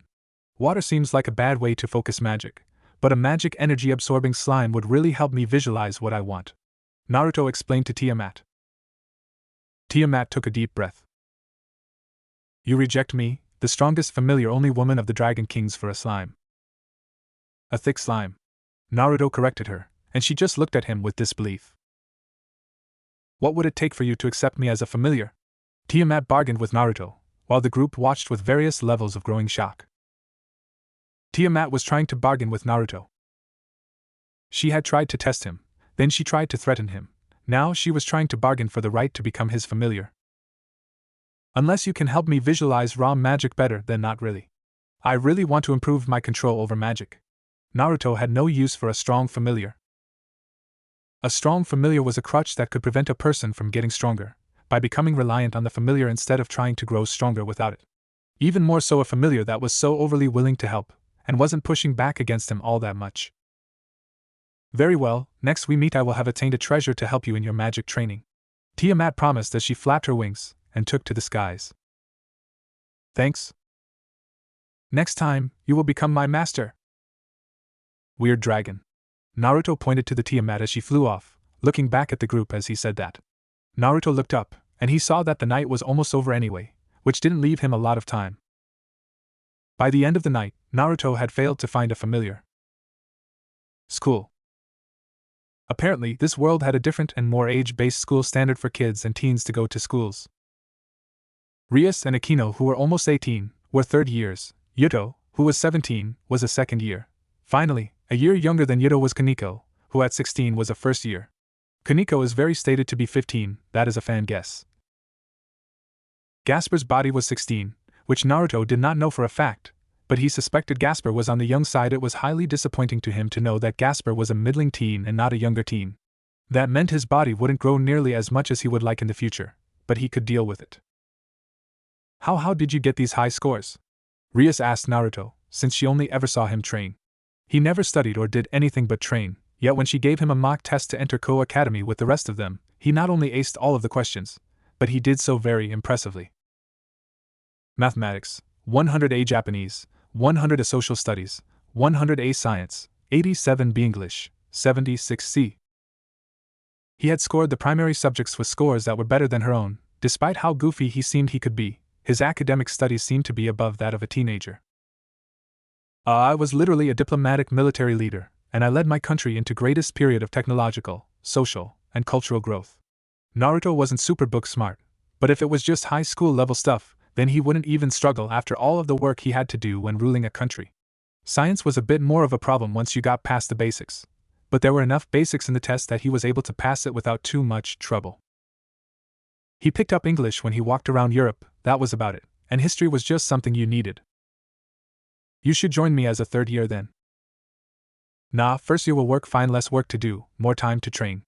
Naruto figured if he was going to have to go to school, then going to the easiest grade for him would be best. He didn't imagine he would struggle too much with any grade, but at least if he went for the first year position, he would be able to coast through school on the knowledge he already had, and then just kind of spend as little time focusing on academics as possible. Rias didn't see a flaw in this. She wanted her peerage to get good grades, but if this mock test was any indicator, then she knew he wasn't going to have trouble. Good education was one of the ways that helped you pass promotion tests to raise your devil rank. As it stood, on an education standard, he was already in the ballpark of her high-class brethren. All he would need to know to pass a promotion exam on knowledge would be devil culture's history. Months later. Seems decent. Naruto inspected a shadow blade that he created. It was durable enough to use in a fight, but wasn't all that sharp either. He had upped his training on manipulating shadows, and had been working on transforming parts of his body into animals. Bats seemed the easiest thing to transform parts into. He was getting the hang of these vampire abilities at least, but shadow controlling was the one he wanted to work on the most. It was the single ability that took the greatest magic power control, which was what he needed most. Why make a sword? Well, I'm pretty good with them overall. I'm not Sasuke or Tenten, but I'm competent with most weapons, and swords are useful for offense and defense. Naruto explained to Gasper. He preferred to use his fists or ninjutsu, and while he had no talent for genjutsu, he made sure to learn to notice them and dispel them. When it came to fighting as a ninja, he had no true weakness, or one area that he specifically put all of his training effort into. One could say he was a taijutsu/ninjutsu specialist, but that was only half true, since it was more akin to the fact that he just outclassed those around him. He didn't specialize in anything, but was talented in putting what he did know to good use. I guess I should start making my own pervy magic. Naruto hummed in thought. Gasper looked at him. Why? Perverted techniques are the most useful, because they are the least expected. Take your opponent by surprise for even a single second, and you have an advantage. I once saved the world using pervy techniques. Naruto grinned as he remembered the feeling of punching a goddess after tricking her. Wow, is it okay to be skipping class for this? Gasper asked as Naruto dropped the sword. It vanished into their shadow, but Gasper could feel it still existed. There was a very pregnant moment of silence as Naruto tried to think of a way to make a perverted technique, before a light lit up in his eyes. He ran his hand along a tree. Akino said that the way to use magic is by turning raw magic into something with imagination, so if I have a mental image and enough control, I should be able to do this. Naruto stated as he kept up a strong mental image, and he created a small enough of sparks between his fingers. They were barely even noticeable. Ah, there you are. Just in time, can I test this technique out on you? Naruto asked Rias when she approached him. She just raised an eyebrow. You skipped school today. I was training. Can I test this technique out on you? It won't kill you. Naruto promised her, since he wanted her express permission. She looked at his hand, and saw the electric fields between his fingers. She looked at them seriously, as if considering saying yes. What does it do? Scrambles electrical signals in the body. I want to test to make sure I got it right though. Naruto tapped Rias on the arm. Oh. Static shock. Rias dropped to her knees, unable to control her body properly. Naruto looked at her, but when she tried to move her jaw to talk, all that ended up happening was the fingers on her left hand moving around instead. She tried to move her arms to stand up, but her toes flexed instead, and her facial muscles twitched. My body isn't obeying me at all. No, it is obeying me, but the signals are confused. Rias realized as she tried to move everything. Nope. Dang, I wanted to scramble your pleasure and pain signals, height and pleasure, and dull pain. Naruto could see that his mental image had been only halfway strong enough. He was basing the technique on Tsunade's body pathway derangement, but since that was what he was basing the technique on, and what he was using as a mental reference, he had got that effect instead of the effect he had been going for. It was a medical technique from his world, but it seemed even easier to recreate with magic than through the process of studying medicine. Well, he knew how the human body worked pretty well anyway.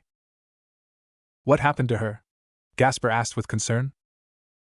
She'll be fine. Her body's signals are all scrambled. It will wear off after a little bit, or she can relearn her body's movements. Naruto explained as he took his hand and touched it to himself, scrambling his own body's signals as well. Rias looked at him, and she saw him moving his body around as he experimented with what parts of his body did what. He stood back up after a small amount of time, showing that he had relearned how his body worked. Wow! It isn't that hard as a ninja. You have to quickly learn how to transform. When you transform, you need to learn to move your body to match your new form. Relearning your body isn't as hard as learning an entirely new form. Naruto created more sparks between his fingers and touched Rias. She was able to move things correctly again, and she stood up, dusting herself off. With chakra techniques, you needed knowledge and practice. Seems with magic, you need imagination, and knowledge might be why I'm struggling a bit. The concept of it, and the way it feels is different. Naruto mumbled to himself. Chakra techniques started with the knowledge of what you wanted and how the chakra would need to act to make it happen. Then it came to the ability to follow through. Finally, you needed practice to utilize it. Magic seemed to start with not knowledge, but imagination. It needed a strong and stable mental image to follow through. Finally, you needed to practice keeping a consistent mental image. So this was based off a different technique. Scary? Rias asked. The ability to touch your enemy and rob them of the ability to properly control their body was a terrifying ability. Scary. Any skilled ninja would be able to figure out how to fix themselves up pretty quickly, and if you have teammates to cover you, it isn't too threatening. Naruto didn't see it as such. It could be dangerous if you were alone, but it lacked the shock factor that a distraction had. There were able techniques that could be used without full control of your body. Rias didn't see it that way. It might seem like a simple thing to Naruto, but it was a devastating technique that could turn the flow of battle completely. Experience. He has lived a life where he has truly experienced the battlefield. He has seen so many different techniques. He just casually created a technique that could cripple hand-to-hand fighters. Rias didn't even know where to begin trying to replicate the technique he made. Her imagination wasn't strong enough for her to imagine how the technique would or should work. It only worked for Naruto, because his strong mental image came with his own experiences. She wondered what other treasure troves of experience could he provide for her. Okay, instead of thinking about Granny's technique as a base, I'll imagine just the effects, and how I want the effect to work, and I will avoid thinking of anything else. Naruto focused all of his imagination on the technique itself. Sparks showed around his fingers again, and this time he touched her on the arm. Rias felt a pleasurable tingle on her arm that spread up about 6 inches, and she shivered when she felt a small breeze go over her arm. It was a pleasurable feeling that was almost distracting in nature. Naruto sighed. As far as perverted techniques go, not flashy enough. It's gotta be something shocking that really packs a punch. Pack a punch. Naruto paced back and forth, ignoring Rias, but she didn't mind. She just sat down and decided to shut up and see how his thought process was going to end. This was both amusing, and she could see it was being educational. Naruto hummed. He formed his hands into a heart shape, and Rias watched as magical power gathered between the heart-shaped gap in his hands. Fem beam. Naruto shot a beam of magic power out of the heart shape, and it struck a boulder. Rias watched as the boulder glowed, before it changed shape.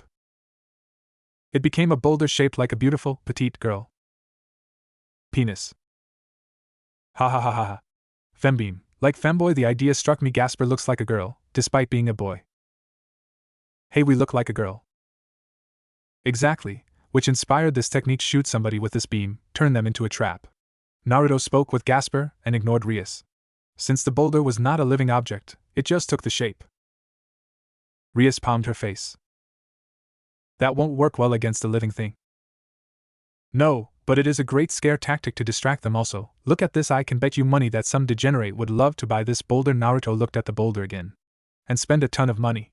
Smooth out the edges, give it a paint job, and put a cute outfit on it, and it will just be a life-size figurine," Naruto explained. Rias didn't say a word. "I would buy that," Rias mentally admitted. Naruto was on the goofy side, but it would appear that his experiences in life had given him a very powerful imagination, and a huge pool of techniques that he could take inspiration from. "Speaking of cute clothes, we should wear them." "Gasper, why would we wear girls' clothes? The only reason we would want to do that is to take advantage of our cuteness to confuse people, or get girls to drag us into the women's dressing room." Naruto stopped and seriously considered it. Second life. He was never going to the afterlife to be with Hinata, so he might as well try and find a woman to be with in this life. Also, he had been loyal to Hinata in his first life and in his afterlife, so this was his chance to make a new life for himself. If he allowed his attachments to his old life to dictate how he lived his new one, he would be disgracing his old life by letting it control him.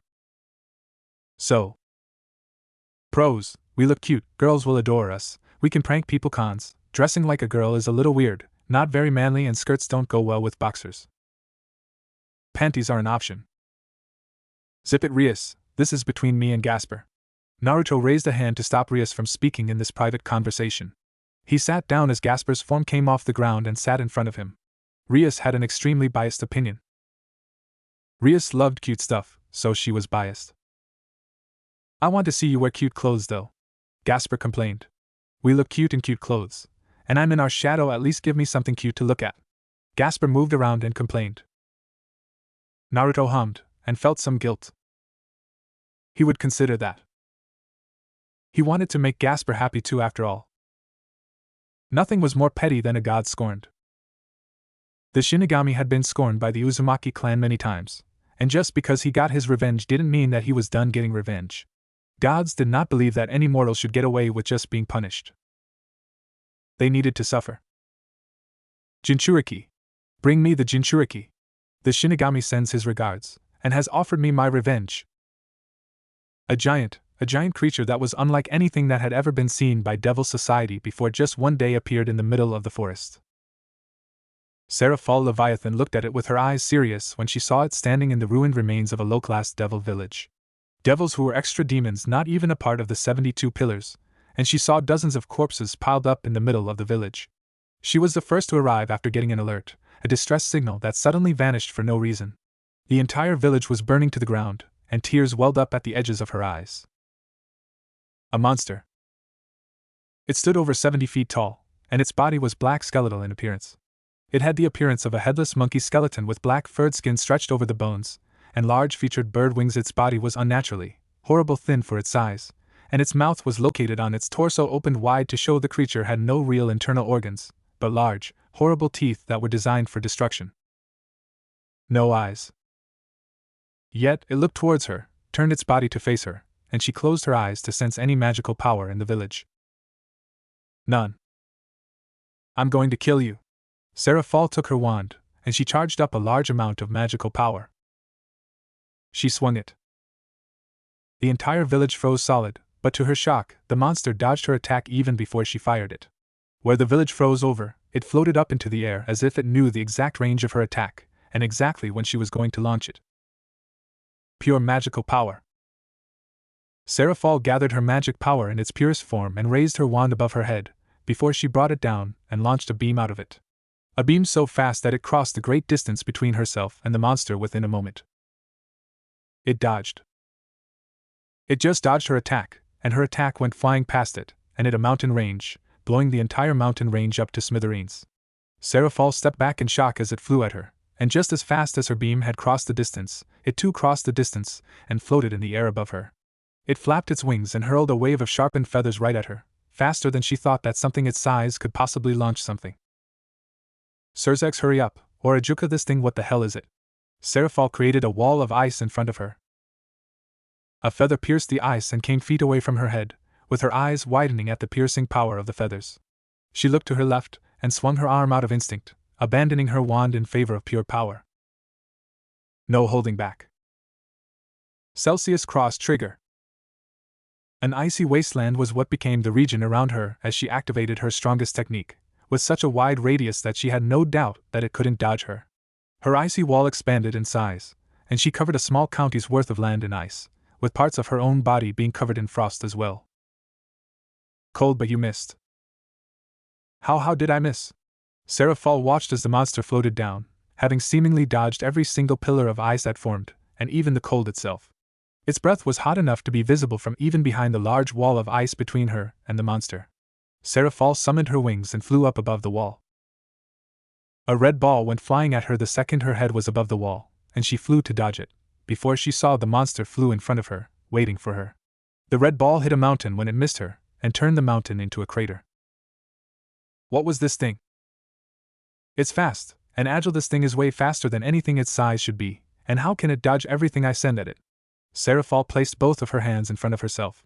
She summoned dozens of fireballs instead of ice, and rained them down towards the monster.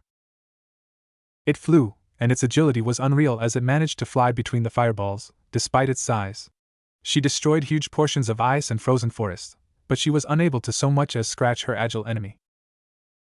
She slapped her forehead and placed a mind-reading block on herself. You think your protections will stop me from reading your heart? Seraphol felt her heart skip a beat when it spoke of what she did, and how futile it was. She calmed herself and kept throwing spell after spell at it, if only to keep it dodging her attacks. She flew and dodged the feathers it sent her way, but that was a challenge. It sent so many of them, and it seemed to always know where she was going to dodge. She would lose the long-range battle if this kept up. It doesn't just predict my attacks before they happen, it predicts where I'm going to be before I'm even there. Seraphol stopped firing spells for a moment, so that she could focus completely on dodging. The feathers were huge, and they should have been easy to dodge, but there was no end to them, and they were all launched with pinpoint accuracy. She felt one of them tear the shoulder of her outfit, and wound her deep enough to get a small cry of pain out of her. And it's getting more accurate. What the hell is a Jinchuriki? What is this thing even looking? Seraphol gasped in shock. Her vision was blocked as it dodged the distance between them and reached out for her, its hand blocking her sight. It was unbelievably fast. She flew between its fingers as it gripped at her, and went point-blank range as she charged up her magical power and transformed it. She pointed at it from a zero-distance range. Gotcha. She fired her ice magic at it, but it just flipped and twisted its body, dodging her attack, even at point-blank range. Sirzex, please hurry up. I'll even accept a Juka or the lazy general. I don't know how long I can keep this thing preoccupied. The monster mocked her with her thoughts, what she was thinking deep inside of herself. She flew away from it, and created enough distance that she could resume a battle of range. She kept her eyes on it, never letting it out of her sight or else be shocked by an attack she couldn't predict. Where could such a strong beast appear from, and how it is reading my heart? You're not my target, devil woman. The monster roared with laughter as it mocked her. I'm not just a devil woman, I'm the strongest female devil. I am magical girl Seraphol, and stop reading my mind, it's an invasion of privacy. I don't need to read your mind, the darkness in your heart is more than enough. The creature pointed a finger at her. Gotcha. Seraphol pointed both of her hands up, and pillars of ice shot out of the frozen ground and went towards the monster. The second she was sure it dropped its guard, but instead, she was stunned when it created a red energy ball with its hand-like feet, and smashed the pillars, before putting a large crater in the ground. It seemed to frown at her. The shattered remains of the ice it shattered floated around it, before Seraphol turned them into spears and aimed them at it from all angles. Dodge this. It flapped its wings and sent feathers at every single shard of ice, destroying them all, before it swept its hand and knocked away the broken remains. It flew directly towards her, and she charged up a spell in front of her. It swatted her. Its hand came out at her faster than it should have, and she felt an immense and powerful pressure behind the attack as she slammed into the frozen ground hard enough to shatter her own ice, and several of her bones. Her body became the center of a crater, and blood came out of her mouth. I hoped a dead village would lure the Jinchuriki out, but it seems like maybe the strongest female devil would be better bait. Can't move away. Broke my wings, and at both my legs and my arm broke and several ribs for sure. Seraphol raised her hand and summoned enough strength to make the ice around her grow, and shoot out like frozen hands towards the monster. It dodged her attacks though, and created distance between them. She grinned as blood leaked down her face, and she saw one of her own ice chunks had pierced through her shin. Talk like that after you've killed me, because magical girls don't stop fighting until we die. Seraphol closed an eye when her own blood covered half of her face completely. How could something with such skinny arms in comparison to its size pack so much of a punch? Because she felt like she just had a mountain slammed on top of her. It turned away from her. A huge sphere flew towards the monster, a sphere of destructive magic unlike what Seraphol was capable of. It was fast enough that it almost hit the monster, but still the creature dodged the attack as if it had known it was coming. More bats come flying to the slaughter. Seraphol Ajuka landed next to her, while Surzex landed in front of them, with another sphere of destruction charged up. You guys came. Of course, there was no way we could miss you using that attack. How did you not kill it with your ultimate move? Surzex had a feeling he was about to get his answer. He created dozens of spheres and launched them all, but somehow, the monster was able to weave through them all. He placed a mind-reading block on himself, but his eyes widened when the creature still read him and dodged his attacks. He raised both arms above his head, and created a mountain size of demonic power, and he swung his arms down. It moved out of the way. Something that big can't be that fast. Ajuka watched as it swung its wings and started to do calculations. Surzex easily destroyed the feathers that came their way, but he couldn't do much more than defend and launch attacks. He glanced back at Ajuka, who lifted up Seraphol, and carefully held her so that she wouldn't be in too much pain. Be careful despite its appearance. It's faster than anything I've ever seen before, and if it hits you one good hit, and consider your body broken. I think it can see the future, that is how it always knows our next move. Seraphol gave Surzex her best guess on how the monster could dodge all of their attacks. I'll unleash my true form that you have no control of. Yes, spread wanton destruction, but no matter how destructive your attacks become, you will never be able to hit me, and eventually, you will run out of magic. The monster spoke. That alarmed everyone. How did it know that? Simple, I can read your hearts. You will never be able to make an attack I can't predict. No matter how fast or strong you are, there have only ever been 3 people who have managed to touch me, and they aren't you. Guess I'll be the 4th, Surzex stated with a dipping frown.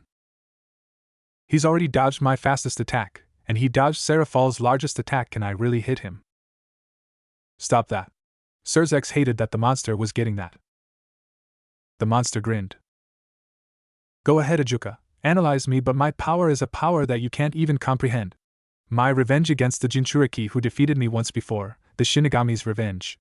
I know all your abilities, all your thoughts, everything you will do, I already know it. You can't touch me. The monster kept dodging all of Surzex's continuous attacks just to prove a point that he could dodge them. Get her out of here. Gotcha. Ajuka flew off, and left Surzex in the destroyed frozen wasteland by himself with the monster. The monster allowed them to leave without attacking them. Bring me the Jinchuriki, Surzex. Bring him to me, bring me my prey, and your son, your wife, your parents, and your sister will never become my targets. You can't hit me, and you can't risk your true form, you can't control it properly, you can't risk running out of magic. The monster raised a hand. He lifted up 3 fingers. I will halt my destruction for 3 months, bring me the Jinchuriki in 3 months, and I will be gone from this world. The monster grinned sadistically, but Surzex kept attacking and not giving it a chance to launch too many of its own attacks. Oh come on, Surzex, I don't tire, I don't need food, or sleep, or to restore my stamina, I can keep fighting forever with no rest. You will soon run out of power, my deal is not a bad one. The monster raised its hand again. Surzex narrowed his eyes in anger, and just increased the number of spheres he was controlling to attack the monster. Even the growth in number didn't bring him any closer to landing a hit. You won't keep your word. Ah, but I have no choice, for I can only remain in this world until the one who summoned me gets his revenge. Why would I lie, when I can just wait for you to exhaust yourself and kill you when you're exhausted? The monster raised a point. Surzex frowned. I've already used a small chunk of magic at this rate, it will only be hours before I run out. Surzex kept attacking. Attacking was the best defense. He stopped attacking. How will I be able to find this Jinchuriki? He will be the only one who reacts to that word. I do believe this world lacks that term. 3 months, but keep my existence a secret. He's afraid he doesn't want this Jinchuriki thing to know he's here and give him time to prepare. He came here and attacked a devil village, so this Jinchuriki must be among my people. Why 3 months? Why yes, I am afraid of the Jinchuriki, but that knowledge will do you no good. And why 3 months, you ask? I don't think it should take you too long to find him. I can keep fighting, but I don't know how he keeps reading me, so I can't hit him. Well thought, boy. I am Sator, the monster who roamed the world during the era of the 6 Paths Sage himself. How this world doesn't know who that is, I see, then I will wait right here. Days later. My formula can't calculate it, I've never seen anything like it, and this energy is foreign to me. Ajuka apologized. His powers would be of no use against this monster, but he could research and try and figure out some sort of plan. We obviously can't give it this Jinchuriki person. I agree. Falbium didn't see any good coming from agreeing to the demands of a monster. We can gather our armies and do what it will predict everything we do, and if we are surrounded by our comrades, we can't use our strongest powers. It can predict everything we do, but we know literally nothing about it that can help us. Are you okay, Seraphal? Surzex placed a hand on the bandaged-up Seraphal, who had been mostly healed. All that remained were some broken ribs. I'm better, but I agree with Ajuka. For all we know, this Jinchuriki guy knows the secret to beating it. Maybe it just wants the Jinchuriki, so that we can't learn how its secret works. Seraphal could see it invading them again the second that its secret was safe. The more people we get to fight it, the harder it will be for us to actually hit it too. Its body is shaped weird and hard to hit, and large-scale attacks would just hit out people. Seraphal could see this thing destroying armies with more ease than fighting one-on-one. Surzex nodded. It seems designed to destroy large groups of people, so we should just give it this Jinchuriki, and let the Jinchuriki fight it. This is frustrating. How can something so big, he's so fast and agile? If only I could hit it, I could destroy it, but it really does seem like it can predict the future. Surzex hated the feeling of going against an enemy that he just didn't know how to hit. It was fast enough to dodge his attacks. It was strong enough that its physical attacks would be finishers. Finally, it seemed to always be able to predict all of his attacks, even surprise attacks. The enemy was simple, but not only could it predict attacks, it could predict their thoughts, so they couldn't trap it either. He could only see fighting the monster ending with him running out of stamina, and the monster finishing him off when he ran out. That, or take turns fighting it with his fellow Satans, and when one of them gets exhausted, another one takes their place, and they just keep taking turns. That would only be a temporary solution. Any theories? Ajuka tried to think. It wasn't reading their mind, so how was it reading them so accurately? We can't beat it then. Realistically, we might as well just give up and find this Jinchuriki. Leave this mess to him instead. Watch him fight it, and learn its weakness. Then if it kills the Jinchuriki and vanishes, good for us. If it doesn't vanish, at least we can learn its weakness and kill it ourselves at the cost of one life. Falbium changed his mind on the course of action he supported. No. Veto. Seraphal and Ajuka agreed. I agree with Falbium. Either way, in the end we can win. Anyway, this Jinchuriki person is just some random. Not our family, or our friend. For all we know, he's a horrible person too. Surzex sighed and hated his words. If the monster was telling the truth, he just wants revenge, and we can finish the monster after we learn its weakness, even if it is lying. So we're split down the middle. Seraphal slammed her fist against the wall behind her. I hate this. If only I knew how to hit it, then I could have beaten it by myself. I'll find this Jinchuriki before Surzex and Falbium, and get him to team up with me. Seraphal stared down those who opposed her desires in the room. We don't have an option until we know how it reads us. We need to go off the assumption that every plan we make will fail us. We have no information on the enemy, but the second we show up, it knows all our information. It has already won the battle of knowledge. It knows our abilities, how they work, how to dodge them, and how to work around them. We don't even know what kind of energy this thing uses. Ajuka can't fight it with no information. Surzex can't hit it without using his true form, and even that might not let him hit it, and my power is more defensive. Falbium continued to try and persuade Ajuka and Seraphal. And you already lost. I didn't lose. Did you win? Then you lost. Falbium stated clearly for the woman to hear. Listen, it told you guys that 3 people have touched it. That means it does have a weakness, and this Jinchuriki knows it. By giving it the Jinchuriki, we win. Either the Jinchuriki beats it, or we can learn its weakness and beat it ourselves, and it is telling the truth. One life saves many. They continued to argue. Neither side changed their opinion. Surzex and Falbium on one side, Seraphal and Ajuka on the other. Jinchuriki? Rias was confused when her brother told her that word, since she had never heard it before. She didn't often come across Japanese words that she didn't know of, or know the meaning of. She communicated that much with her brother just by the expression on her face, since they were talking through a magical hologram letter. She noted that Naruto perked up. Nobody else in the room seemed to care about the term at all, and she even looked at Akino, who was Japanese, who shrugged her shoulders. Naruto's raised eyebrow was the only indication of anyone in the room that he had some kind of clue what Jinchuriki meant. Yes, Seraphal and Ajuka are helping me look for some person called a Jinchuriki, while Falbium is going to be busy. If you hear any rumors about it in the human world, please let us know. Surzex stated with a light-hearted tone. Rias could tell that he was stressed about something. If you can at least find out what the word means, that would be helpful too. Surzex tried to stress the importance of the task, without telling her the reason why. She could still see something was wrong, if anything her brother seemed shaken by something. Jinchuriki roughly translates to power of a human sacrifice. Surzex turned his hologram and looked towards Naruto, who just opened a book with a bored look on his face. Surzex analyzed Naruto for a moment with surprise.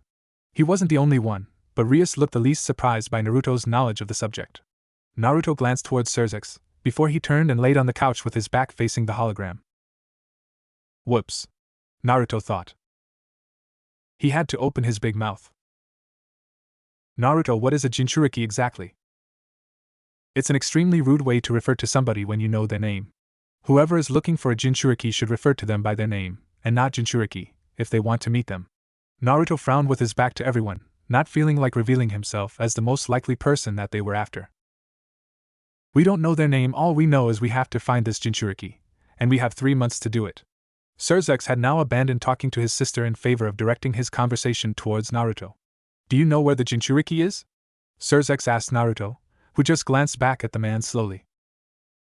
Why do you want to know? Naruto asked back. There was a silence. That is confidential.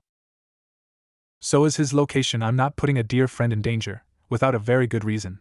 Naruto responded without any hesitation. Since he and Gasper were connected, any danger that came for him also came for Gasper. He was not going to put Gasper through anything extremely dangerous without a very good reason. His life was not his own anymore, and he owed it to the Dampire team to not fuck up his life. This is life or death, can you just give a hint then? Please Naruto, be reasonable, I'm sure that my brother means no harm towards your friend.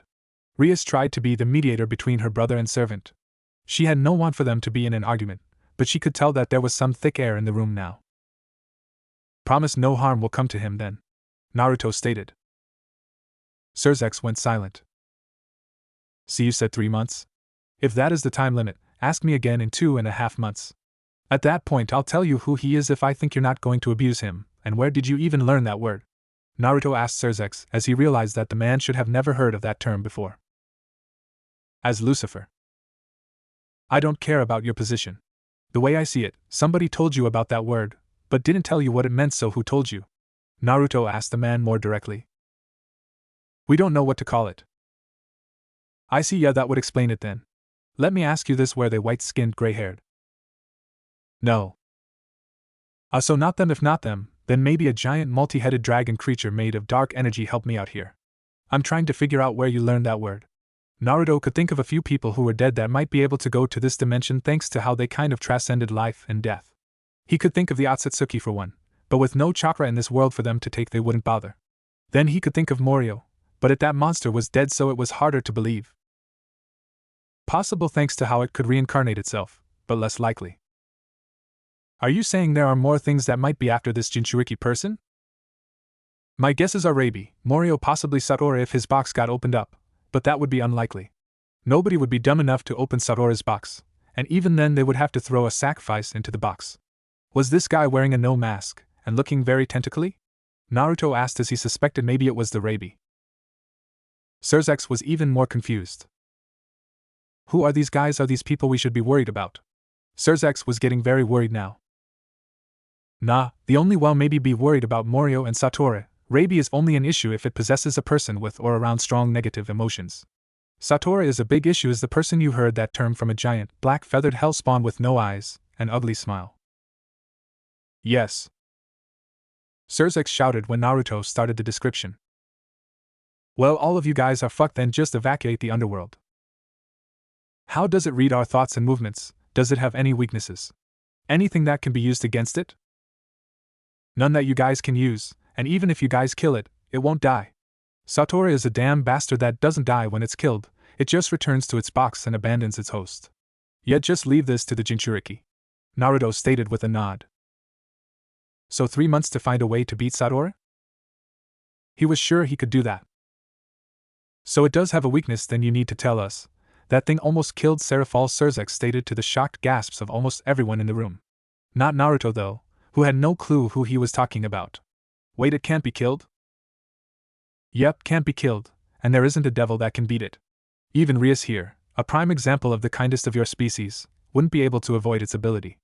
Naruto gestured to Rias, who took compliment to the praise. I take it that Satoru dodged all of your attacks, and managed to read your thoughts? Yes. No matter how fast your attacks, or how many of them you fired at him. Yes. Devils naturally hold dark negative emotions in their hearts and souls, it's as simple as that. At the same time, and your very magical abilities are fueled. The power of destruction is dependent on killing intent to work properly, so you can't beat Satoru. I'm sure the Jinchuriki will fight Satoru in 3 months, don't worry about it, but just in case, prepare to evacuate. Naruto was a lot less worried now. Satoru was an issue for devils, but honestly, once you knew his weakness, he wasn't super horrible to deal with. He would still be an exceedingly strong opponent, but the last time he fought Satoru it was with a handicap, and now he was still handicapped. But he had 3 months to figure out a plan to deal with the monster. So we should just do nothing? Be thankful it wasn't Satoru possessing Morio, while in possession of Rabi. Now that would be a terrifying combination. Naruto could only imagine how horrible that abomination of a monster fusion would be. If Satoru possessed Morio's body, and teamed up with the Rabi, that would be an unholy combination with an exponential increase in power. Also, just send Satoru this message: the Jinchuriki is 100 times stronger than when he beat you. Naruto told an absolute fucking lie to Surzex. Surzex smiled wide at that great news. If the Jinchuriki was even stronger than before, they had nothing to worry about. He felt a joy and relaxation overtake him, since he could deliver great news to his fellow leaders. Wonderful. Yeah, as long as Surzex truly believes that, it would scare the shit out of Satoru. I bet the Shinigami sent Satoru here to make my life hell and told him I don't have chakra anymore. If he thinks that Surzex is telling the truth when he passes that message, it should mess with him. Naruto would guess that this was the Shinigami's way of being a petty bastard for getting his ass kicked and losing a few teeth. Surzex hung up. So who I asked this Jinchuriki? Not telling. Naruto told Rias, who pouted. Please? Nope, not while Akino, Kaneko, and Yuto are in the room. They haven't earned my trust, especially the one with the cute butt. Naruto wondered if that statement would cause the three to try and figure out who the one with the cute butt was. They all looked at their own butts, as if trying to figure out if it was them or not. He just wanted to mess with them. Not bad. Shouldn't you be training to defeat Satoru? Gasper asked Naruto, while Naruto just looked at himself in the mirror, trying on a new outfit. You should wear a skirt. Gasper pointed out to Naruto, since he really wished Naruto would wear some cute clothes. I'll think on it. We only have 3 months until you fight Satoru, shouldn't you focus more on that? Gasper asked, since in the end it was down to Naruto to defeat the extinction-level monster. Nobody else could conquer its weakness easily, and from what Naruto had told him, the strength of the host could even enhance the strength of Satoru itself. What, the host was super strong? Exactly, 3 whole months and I am training right now. Naruto showed off as he took off his shirt and showed Gasper the shadow bondage that he was wearing under his clothes. Ropes made out of shadows that were binding him tightly enough that his flesh was being pushed in. He lowered his shirt back over his body. How is that training? Gasper didn't understand that at all. Look carefully. Naruto showed the shadow bondage again, and Gasper lifted his shadow form up to get a closer look. He looked more closely, and he could see that each rope was actually several smaller ropes that were tightening and loosening around each other. Gasper looked even closer, and saw that each time a part of the rope moved, it severed part of the shadow ropes, and then tied it up. I'm multitasking while causing myself discomfort. It's something I can do at school. Naruto lowered his shirt again. Why bondage? Why not? As long as I don't get it too tight, it won't hurt that much, and nobody has to know about it if it is under my clothes. Naruto shrank the shadow ropes so that they were no thicker than a pencil, and tightened them more so that they would not show at all. Also, working on a new arrow magic shadow bondage. Naruto explained. His control over shadows could improve, and if he practiced the technique on himself before using it on others, he could see the weak points and improve them. Naruto rolled up the right sleeve of his shirt. Gasper watched as their arm moved at an unnatural angle as some of the shadows making up the rope disconnected from each other, connected to different shadows, and tightened up to force the arm to change position. Ropes that can sever themselves, repair themselves, and force the body to take poses against the enemy's will, while being very uncomfortable, to downright painful. Naruto showed that off by making the shadows form knots along the ropes. He winced in pain when the knots dug into his skin, before he undid them. He rolled his sleeve back up. I'll say. Jesus Christ bless you, are worth it. Naruto spoke a blessing towards Akino when she entered the room at some point without announcing herself at all. Akino grabbed her head in pain when Naruto extended a blessing towards her. Why do you do that? You know that devils can't praise God, ask for blessing from God, or speak any lines from the Bible.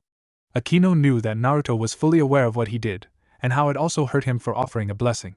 Yet he still did it anyway, knowing that it would hurt both of them.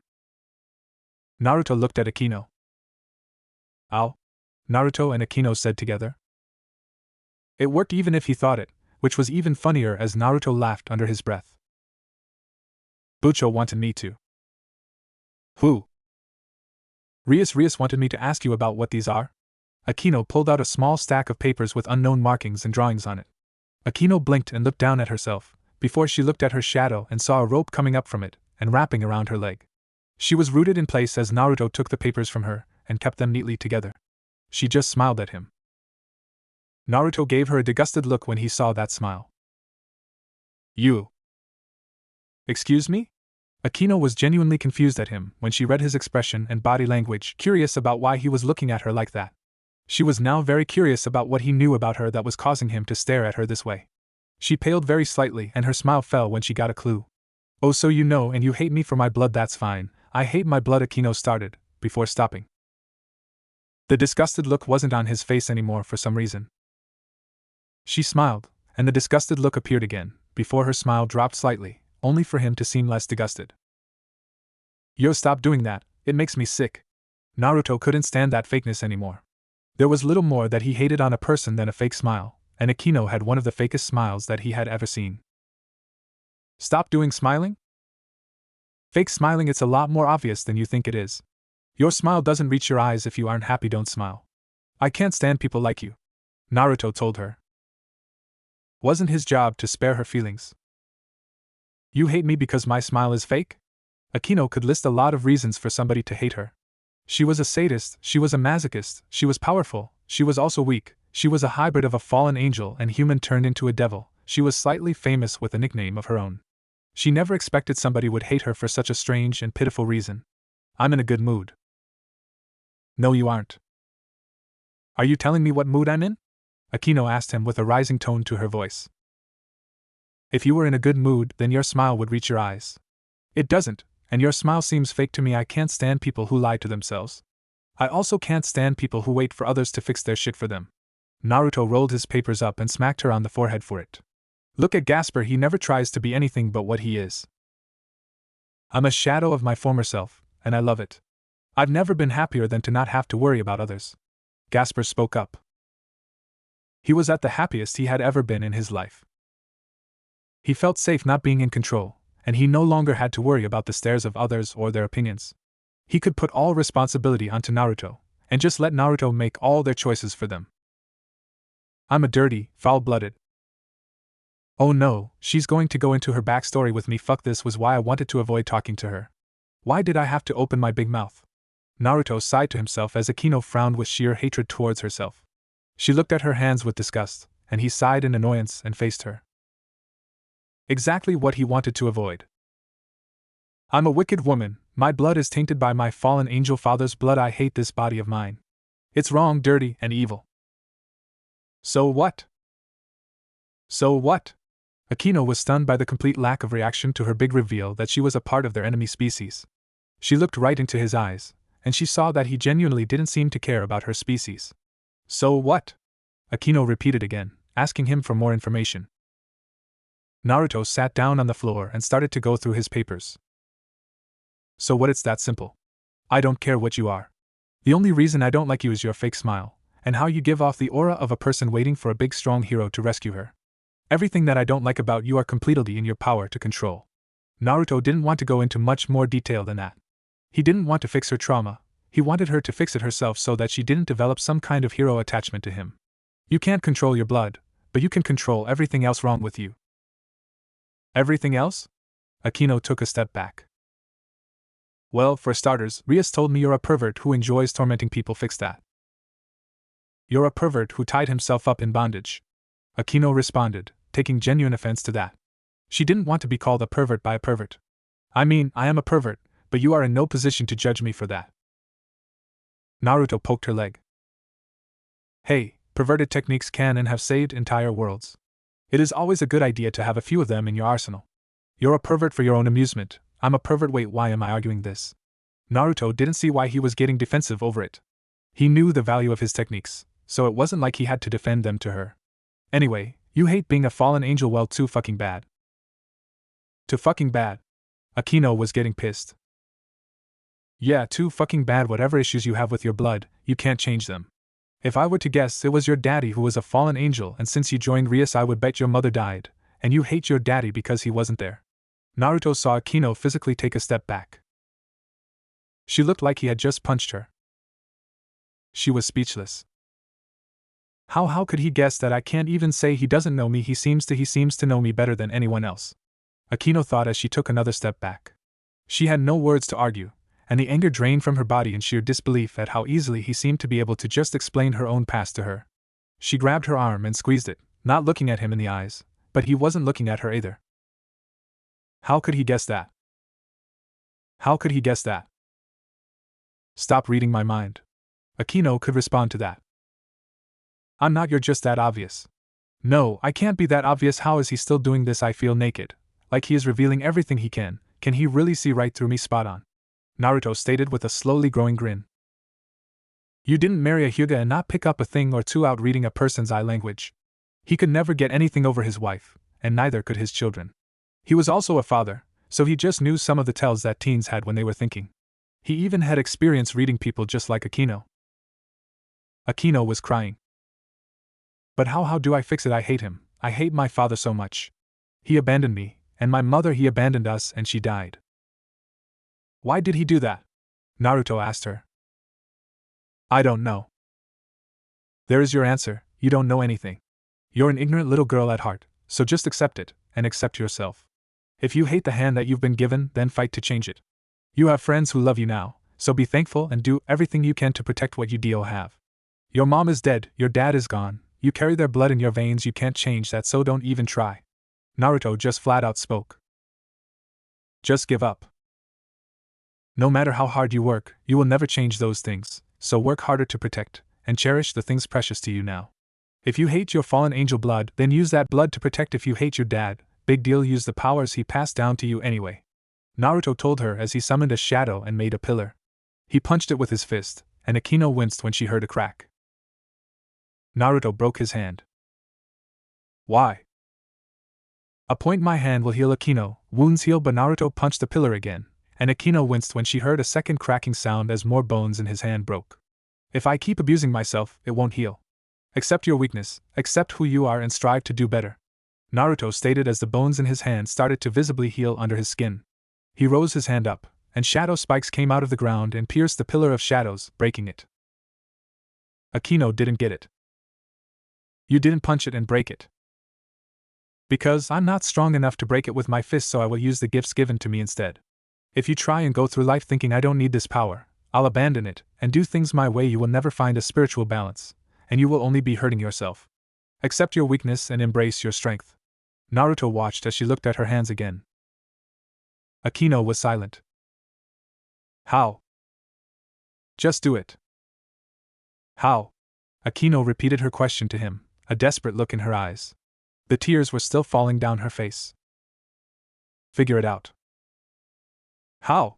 You're telling me to just do something without telling me how to do it. I can't just figure it out. I've lived for years with this issue, it isn't so simple as do it. Akino snapped and her tears flew off her face when she shook her head, angry that he wouldn't answer her question the way that she wanted him to. She looked at him, she expected him to be angry with her for snapping at him. He wasn't even looking at her. He took his papers and walked right by her. No, it is that simple. You need to sit down and reflect on your issues, and what you can do about it, and then figure out what you want to do, and how you are going to do it.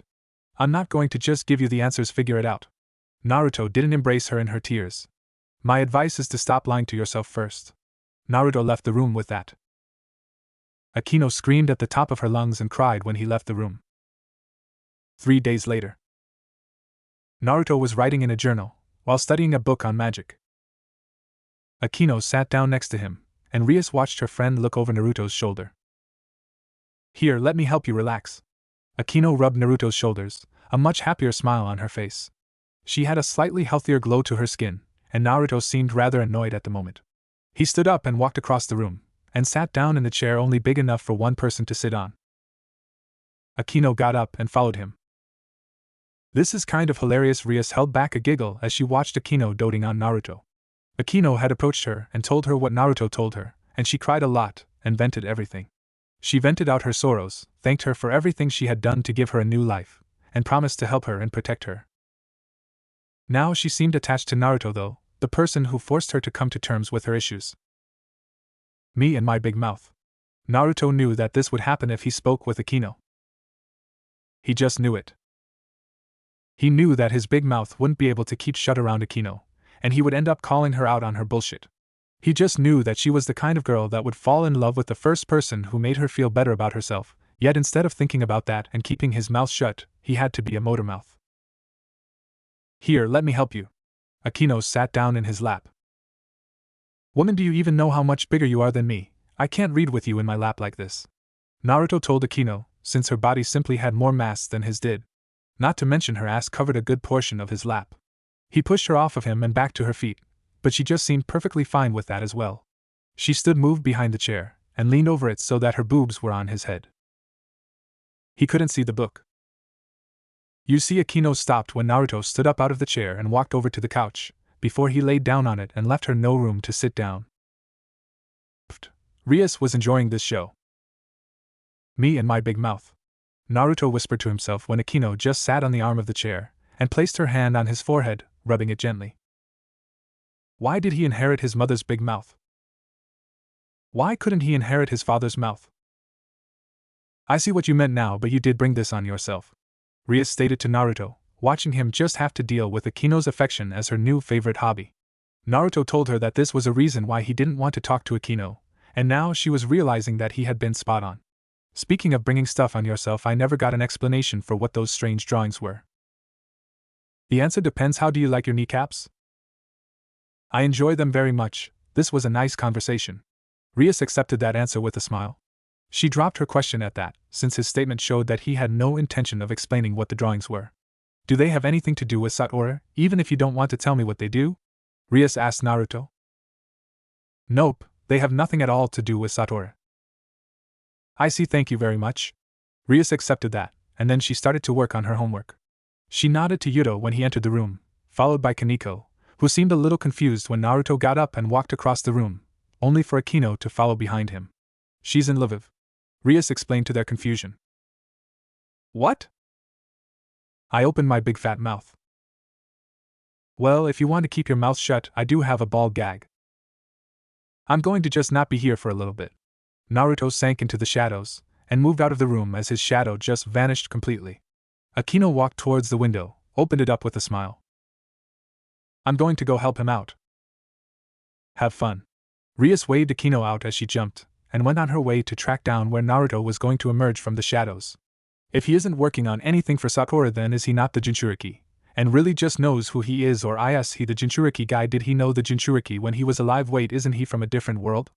Rias thought as she tilted her head in confusion. That homework seems hard. Yuta looked at her work.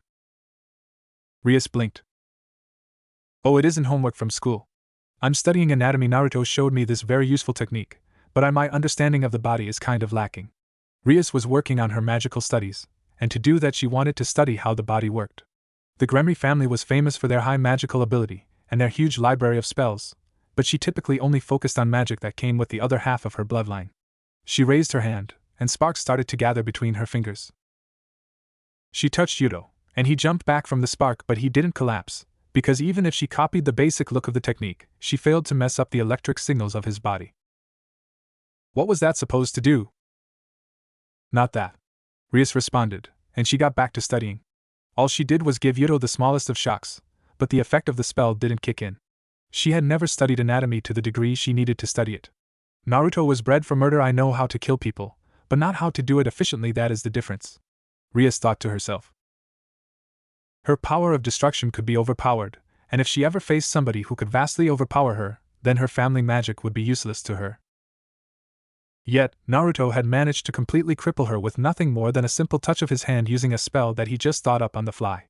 It was a spell that took so little magic power that even a newborn baby had enough magic to use it, but the mental image was giving her so much trouble.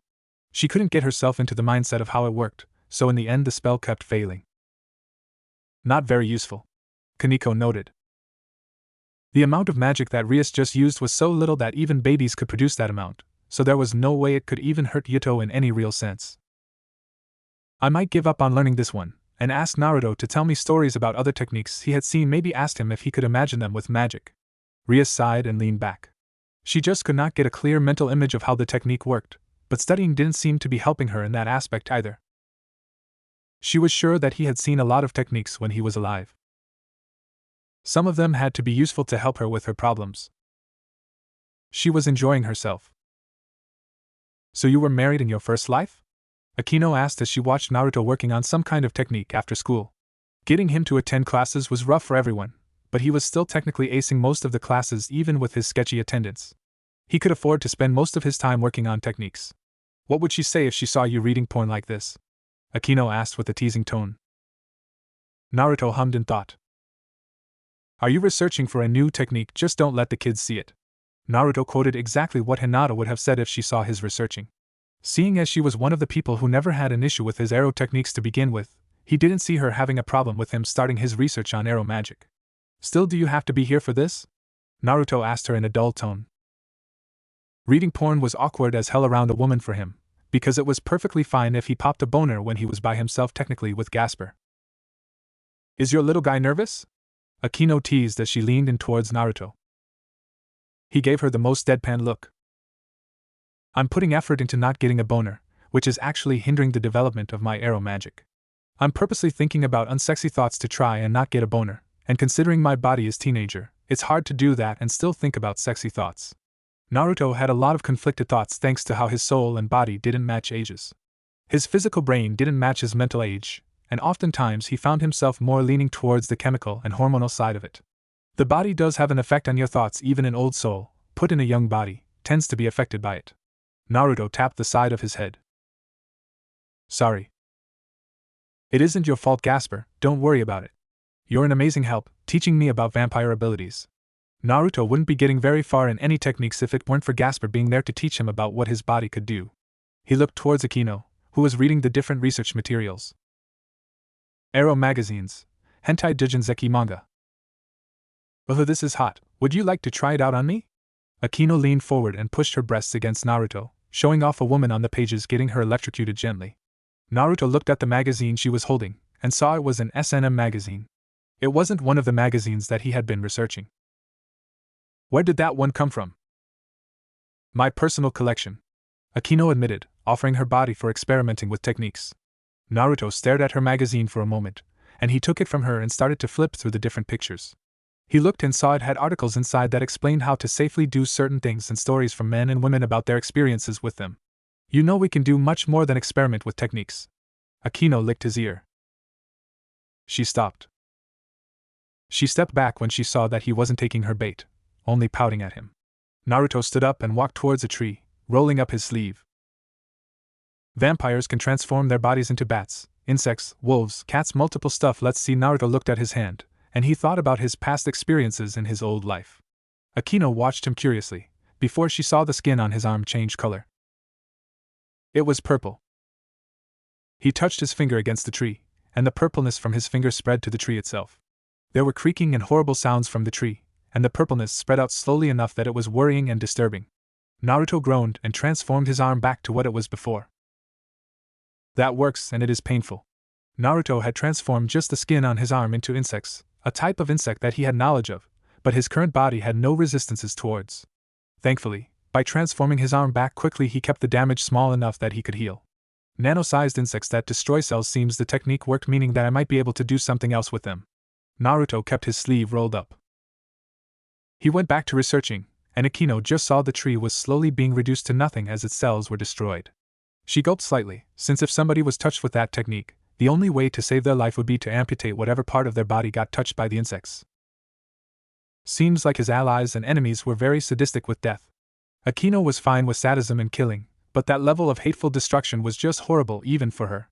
Constant and never-ending pain until death was not sadism, because a sadist would let you have moments where you could beg for your life while not in pain. Those were insects, small bugs? Akino had to ask.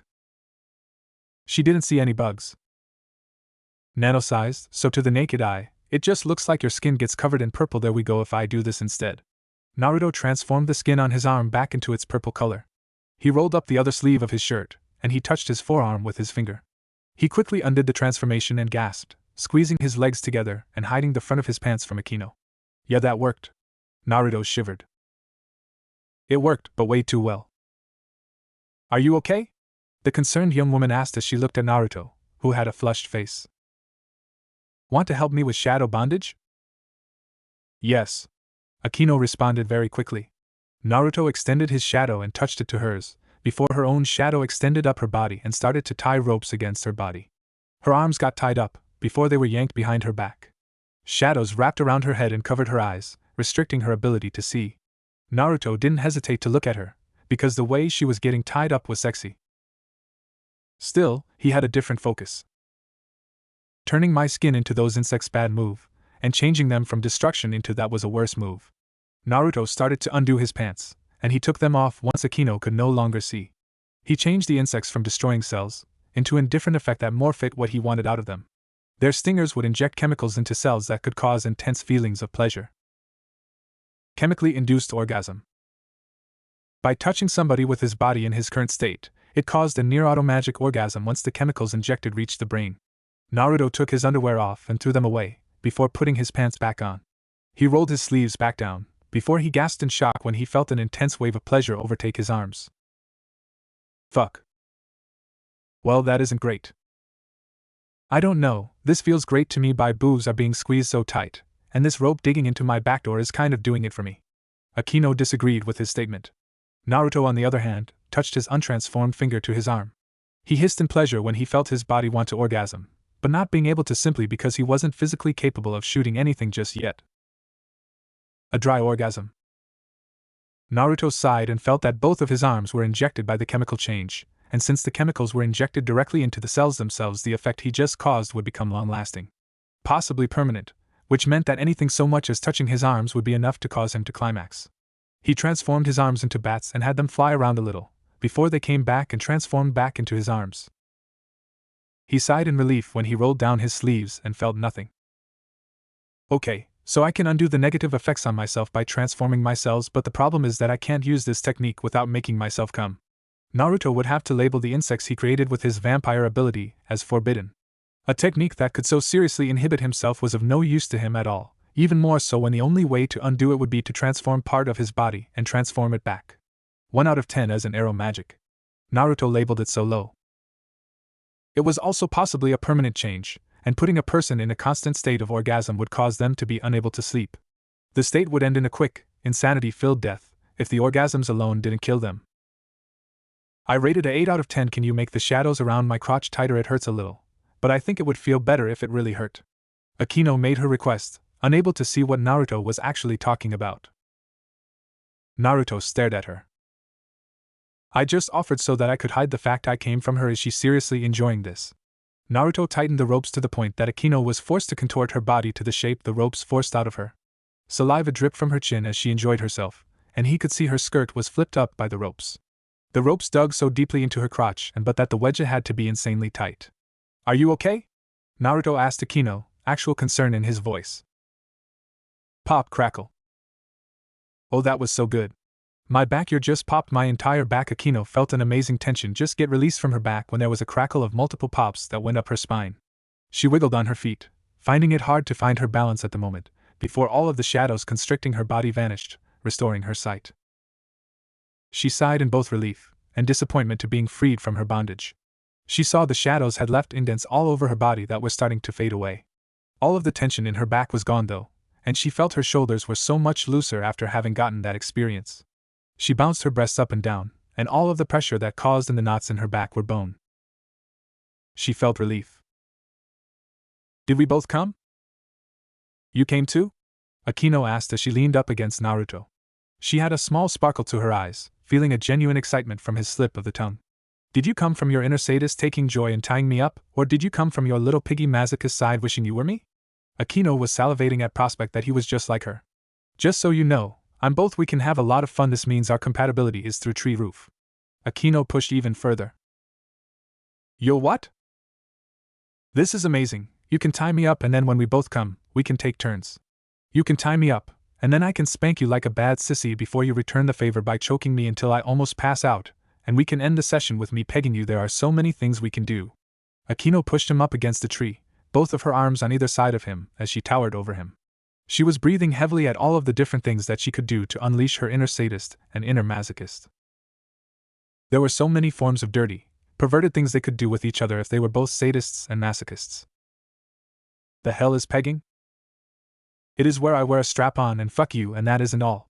There are so many ways to experiment. I bet you could even make some arrow magics out of it. How about it? Want to partner up? Were those hearts in her eyes, or was he just imaging it, because she looked like her pupils were hearts with how heavy she was breathing? He was sure he was imagining it, but regardless was the fact that Akino seemed to have had some kind of very dangerous switch in her head flipped. Yes, this is my chance. I can use this. I can use out shared perversions to make him fall for me, and I can play out every dirty fantasy I have ever had. Akino stopped when she noticed that Naruto was sinking into the shadows of the tree. He fully sank into the shadow, and she watched as the shadow started to exit the area. Wait, Naruto, come back. Danger. It's okay, I'll be kind of gentle the first few times, and I've got queen traits, so I'm durable enough to handle all sorts of things. That sounds kind of fun to watch.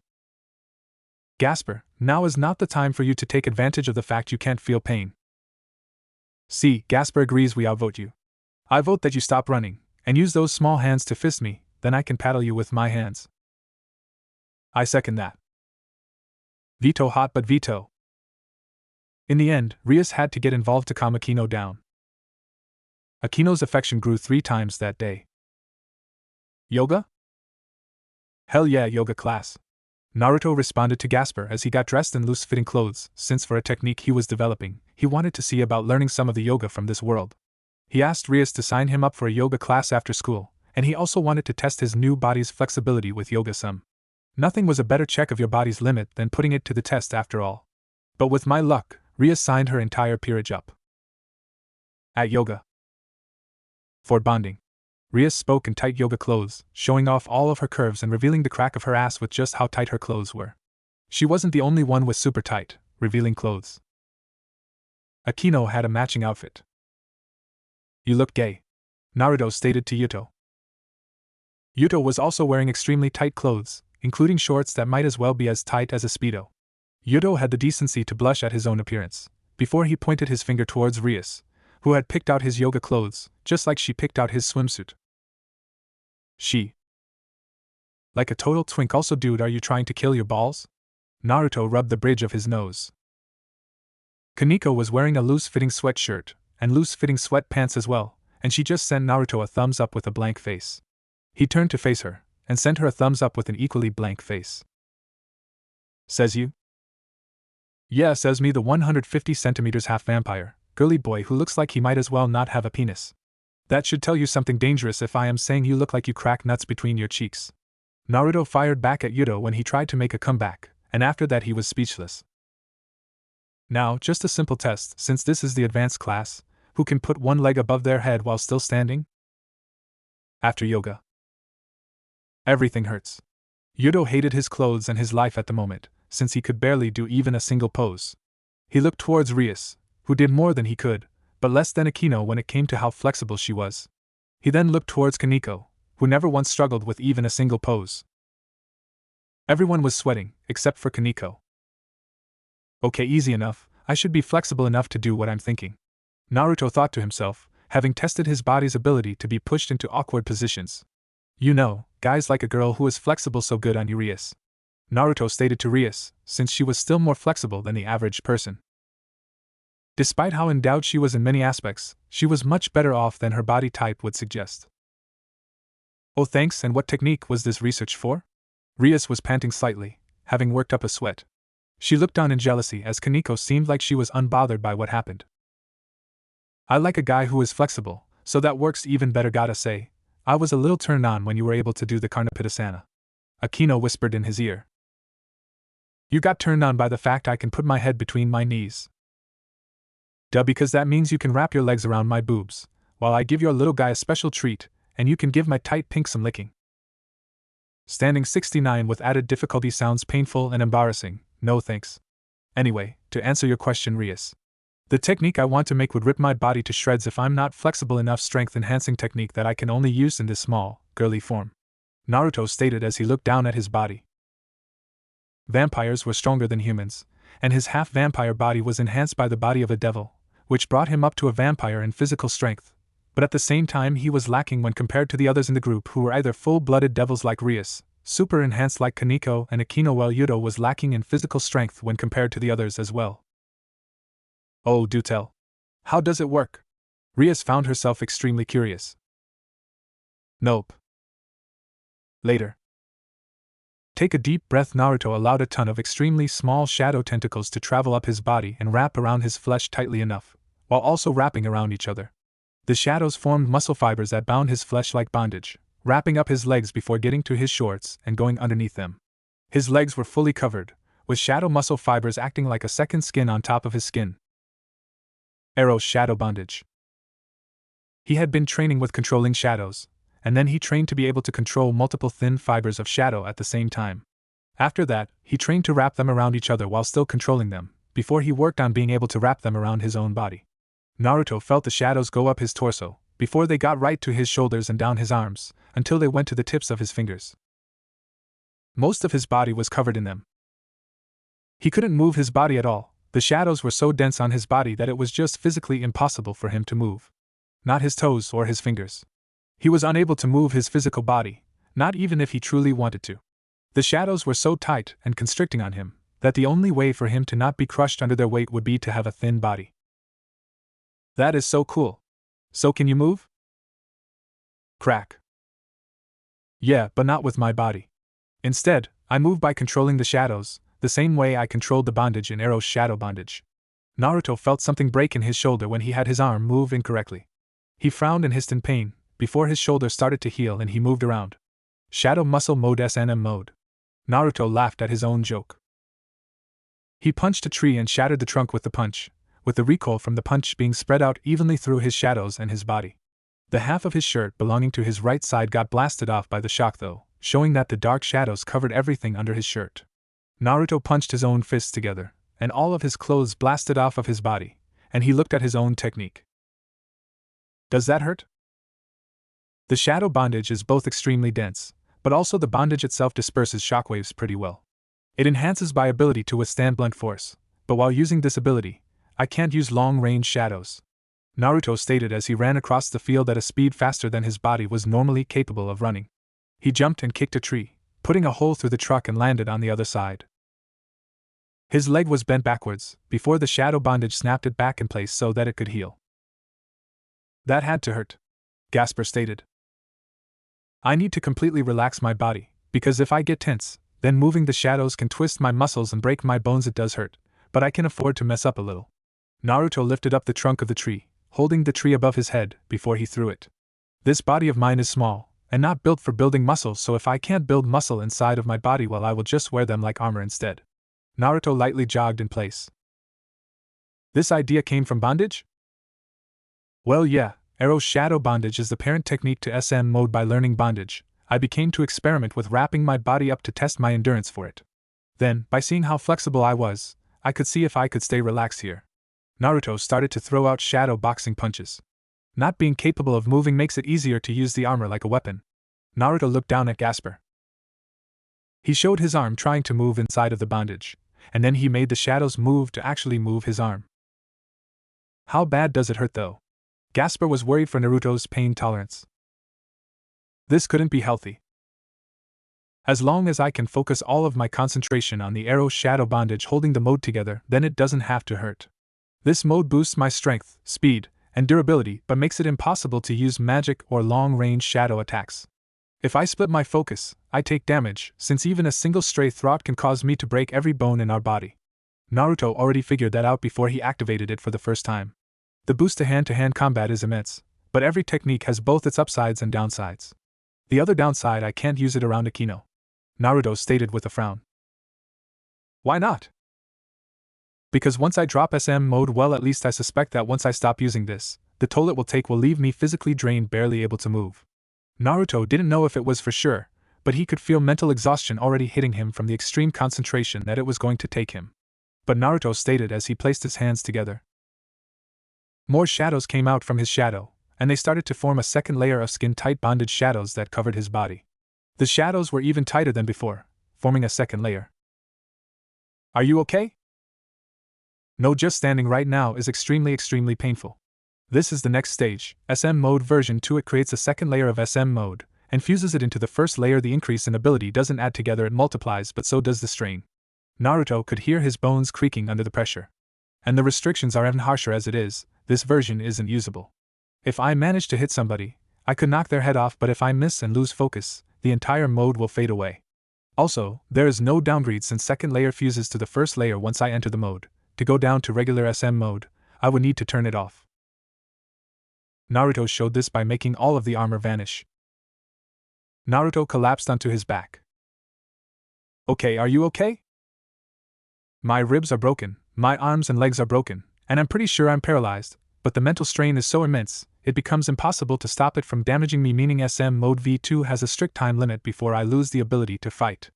Naruto felt his body slowly healing from the immense damage of having nearly all of his bones broken. Shadows came out of his shadow and wrapped around his body super lightly. Naruto sank into the shadows.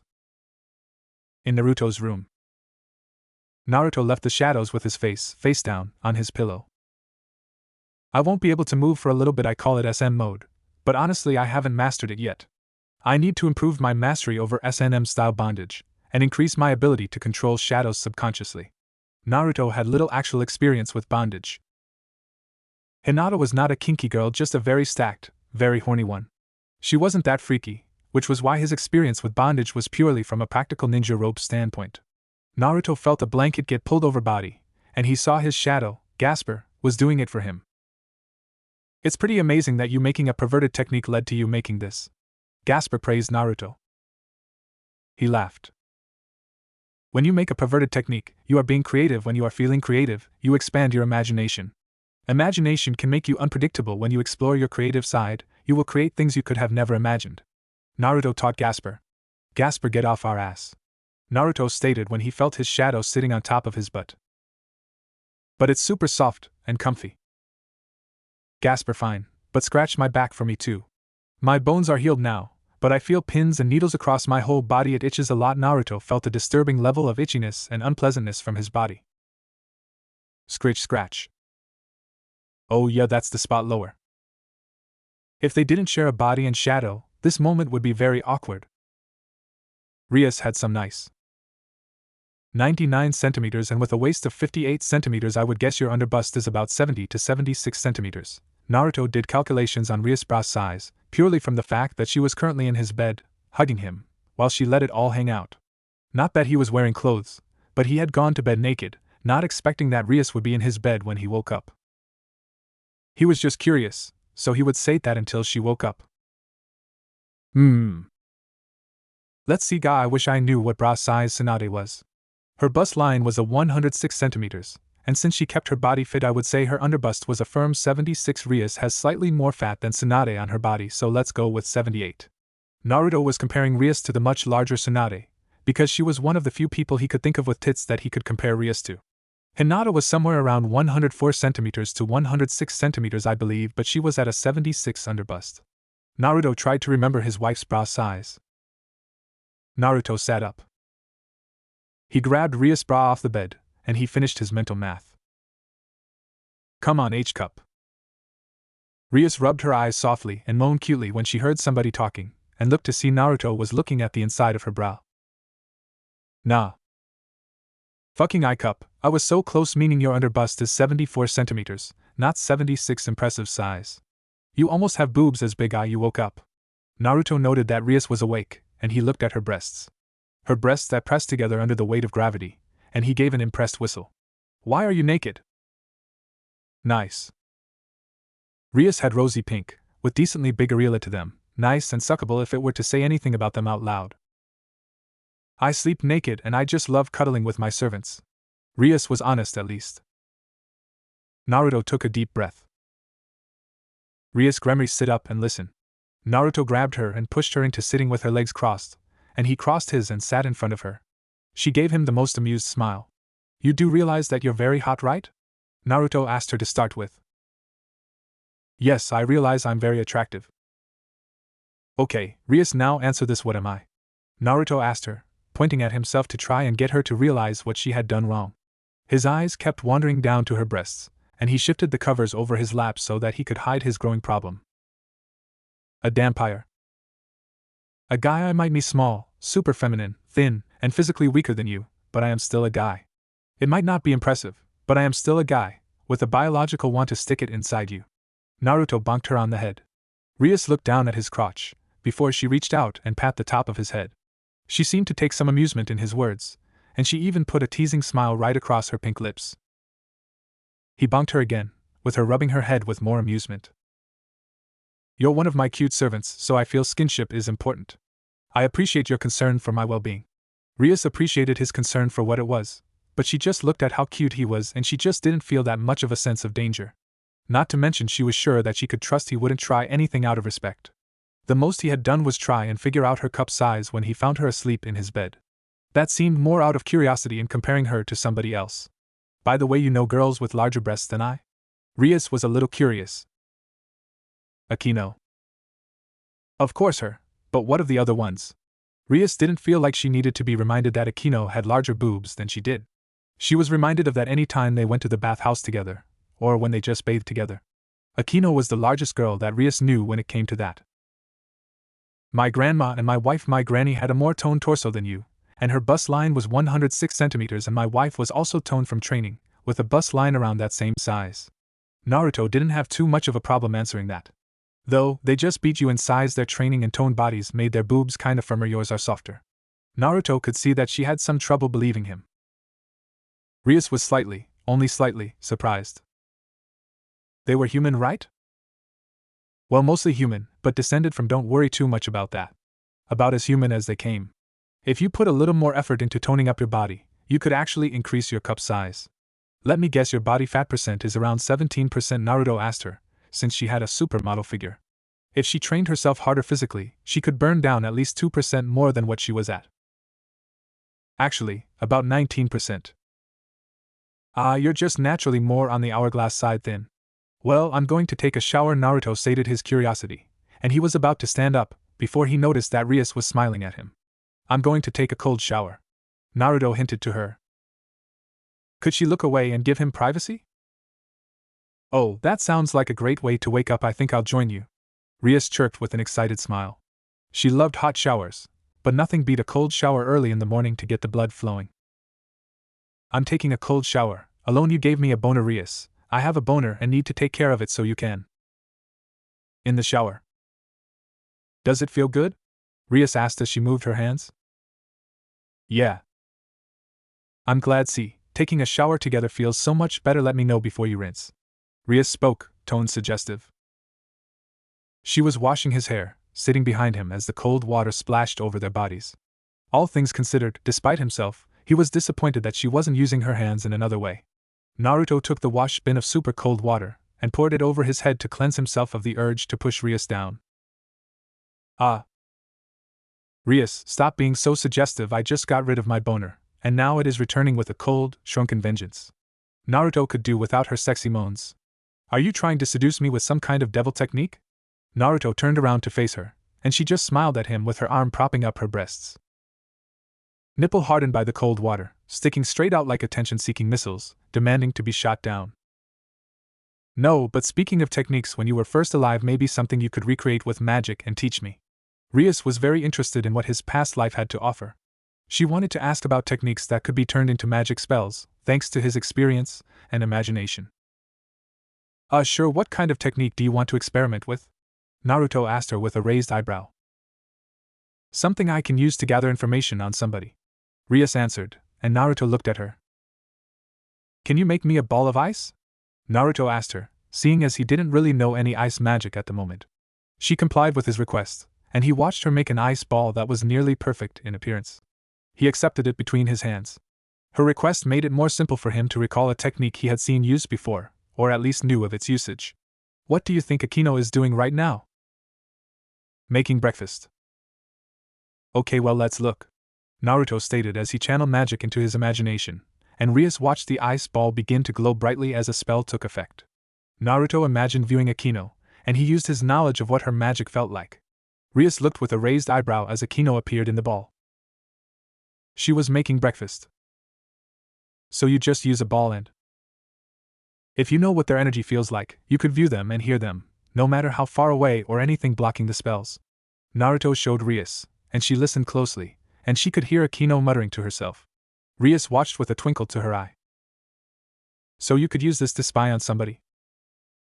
Not unless you know what their energy feels like. Once you have that memorized, you can spy on them from anywhere. All you should have to do is imagine you are looking at them, while thinking about how their energy feels. Naruto explained how to use it to her. Rias frowned.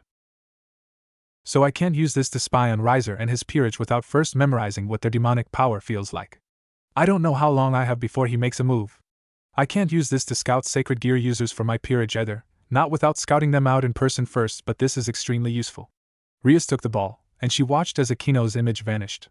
She didn't have Riser's demonic power memorized, so using it to gather weakness information on his peerage would need her to contact him.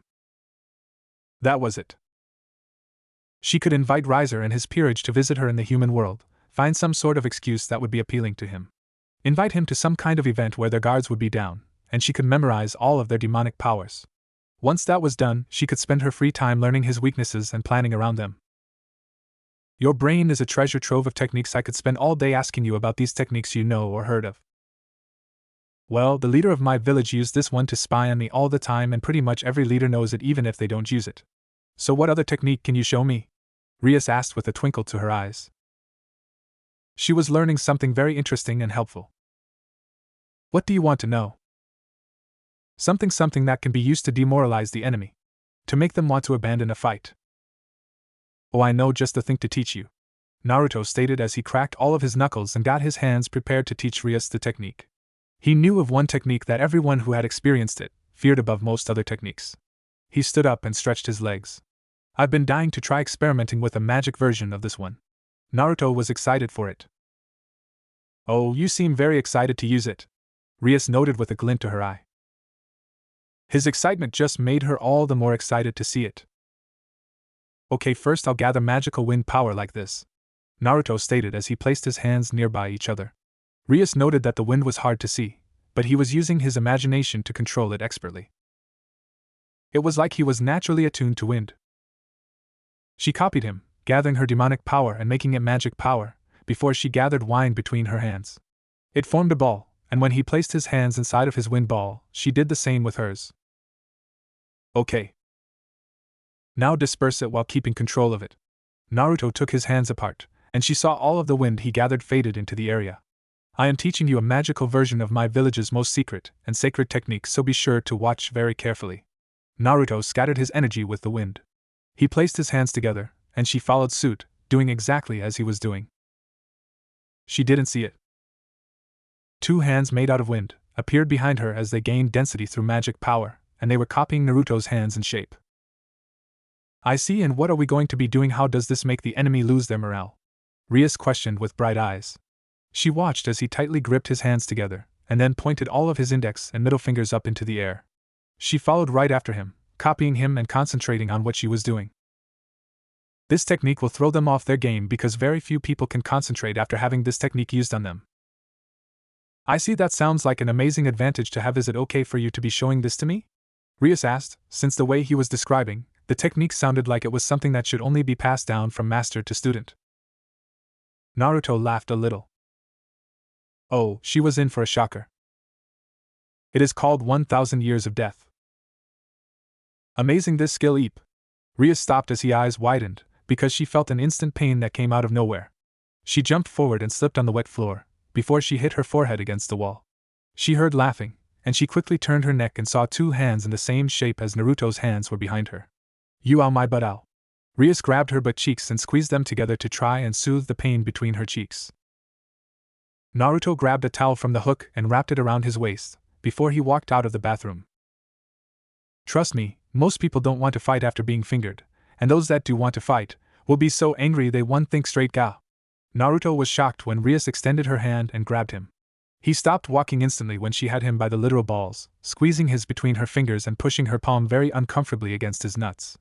Rias, I taught you a great technique. Yeah, you sure did. That is such a great technique to humiliate somebody, you can feel it deep in you. Rias slowly got to her feet and pressed her body against him, keeping a firm hold of his junk. And since you taught me such a great technique, why don't I teach you one? I think I'll call it 1,000 pounds of humiliation. Rias gathered magical power around her free hand. Oh, pound, like hitting something hard. Smack. Ah, my ass. Smack. You earned this, 998 more to go. That was a very nice prank you pulled, and since you pulled a prank on me, of course, you will face the consequences for it, right? You know what, worth it to hear that cute scream you made. Did you hear it? You went eep eep. Smack. Her scream was worth it. That was the day that Rias learned a new technique. Wind magic, 1,000 years of death. Thank you for the personal invite, Rias, my dear. Riser always enjoys seeing his future wife. Who is this douche? Naruto wondered as he walked into some kind of mess. There were 17 people who he did not know in the club room, and the loudest of them was some kind of pretty boy man who spoke in the third person. He seemed excited to see Rias for sure, while Rias on the other hand seemed to be putting up with him. Who is this? Naruto whispered to Yudo. Riser Phoenix, he and Rias is engaged, but she wants out. A arranged marriage by greedy parents, got it. Naruto muttered, since that explained a few things. Riser sat down right next to Rias and put his hand on her thigh, and for her part she put up with it, seeming only slightly annoyed. And that? Naruto gestured to the silver-haired maid. Her brother's wife, the family maid Graphia Lucifage, known as the strongest queen. She is here so things don't get violent. Yudo responded to that. Ah. Well, Rias, if this is all you called me for, I'm going to go work on a new technique. If you need me, you have my number. Naruto didn't have much reason to stick around. Well, it seems my dear has an unruly servant. Don't worry, Rias. When you and Riser marry, he will be well trained. Riser spoke as he leaned in closer to Rias. Akino laughed under her breath, while even Rias popped the slightest of smirks at what Riser said. They waited. Naruto shrugged his shoulders, didn't respond with much of any emotion, and just started to walk out of the room. He didn't get angry at the comment, because it was just not worth getting angry over at the moment. Whatever you say, buddy, at least I'm not fucking my sister. I am not having sex with my brother. The girl who looked like a younger, female Riser called out with her cheeks furiously red. She saw that Naruto didn't even turn around to glance in her direction when he spoke. He just kept walking out of the room, and she started to walk after him, following closely behind him. I am just a member of his peerage, and I am in no way a part of his harem. Okay, whatever you say. Minus 20 minutes later. And I only joined him because he asked me to. I'm still a high-class devil, worthy of being treated with respect just like my brothers and parents. Okay. Naruto responded to her lectures with just one word at this point. Apparently, her name was Revel Phoenix, and like him, she was also a bishop. She turned bright red when he dismissed her, and he could tell she was not used to that sort of treatment. I'm a member of the Phoenix, we got regeneration, control of wind and flames, and our tears are worth fortunes. You are lucky to be able to bask in my glow. Okay. Stop dismissing me. Revel pushed Naruto from behind, knocking him to the ground for a moment. He had dismissed everything she had said for 20 minutes now, and she was sick and tired of such treatment. She looked at him getting off the ground, and he just dusted himself off without even much anger on his face from being pushed down. You're just nervous, I get it, you're putting on an indifferent air, because you are just that nervous about meeting a high-class devil who isn't your master. Oh, sure, nailed it. I would be nervous too if I were in the shows of a low-class devil like you. Now I get it, your nervousness is understandable. Revel spoke more to herself than she did him. Naruto glanced at her, and he actually made eye contact. Revel's eyes widened when she saw no nervousness in his body language, and his eyes just spoke of how bored he was with her. That look, don't look at me like that. Revel whispered at him. She was dangerously close to genuine anger. Naruto just sighed. Are you about done, Dash?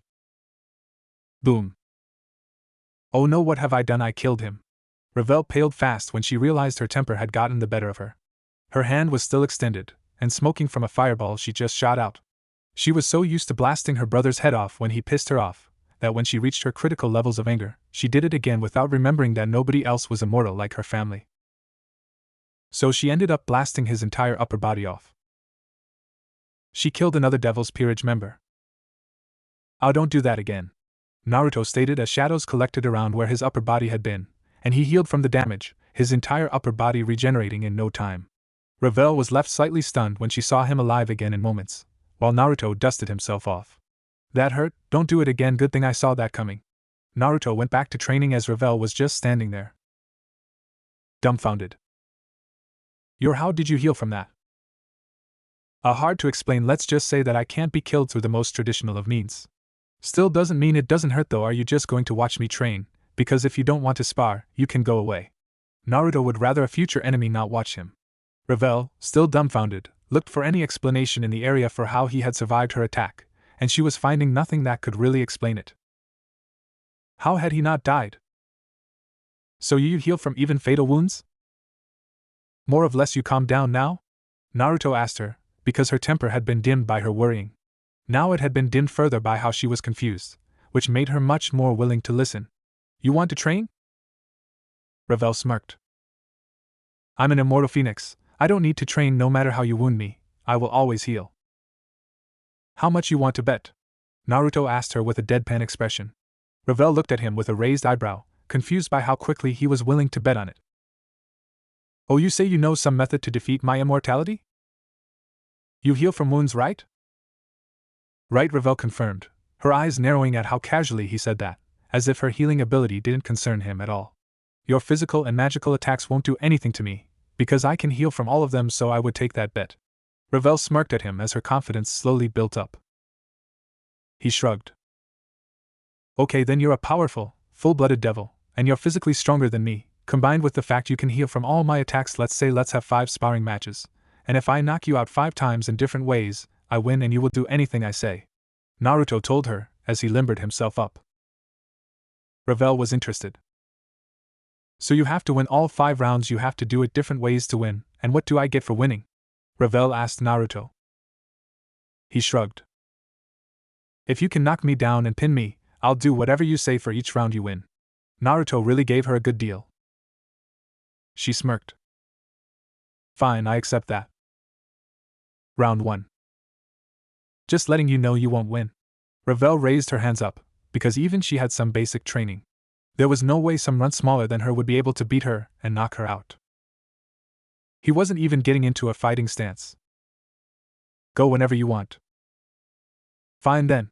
Ravel pulled out her wings and flew at him, going for a knockdown and pin instantly. She blinked when he ducked under her arms, and she felt his arm hook around her neck, before his legs wrapped around her stomach. Then blackness. Round 2. What did you do?"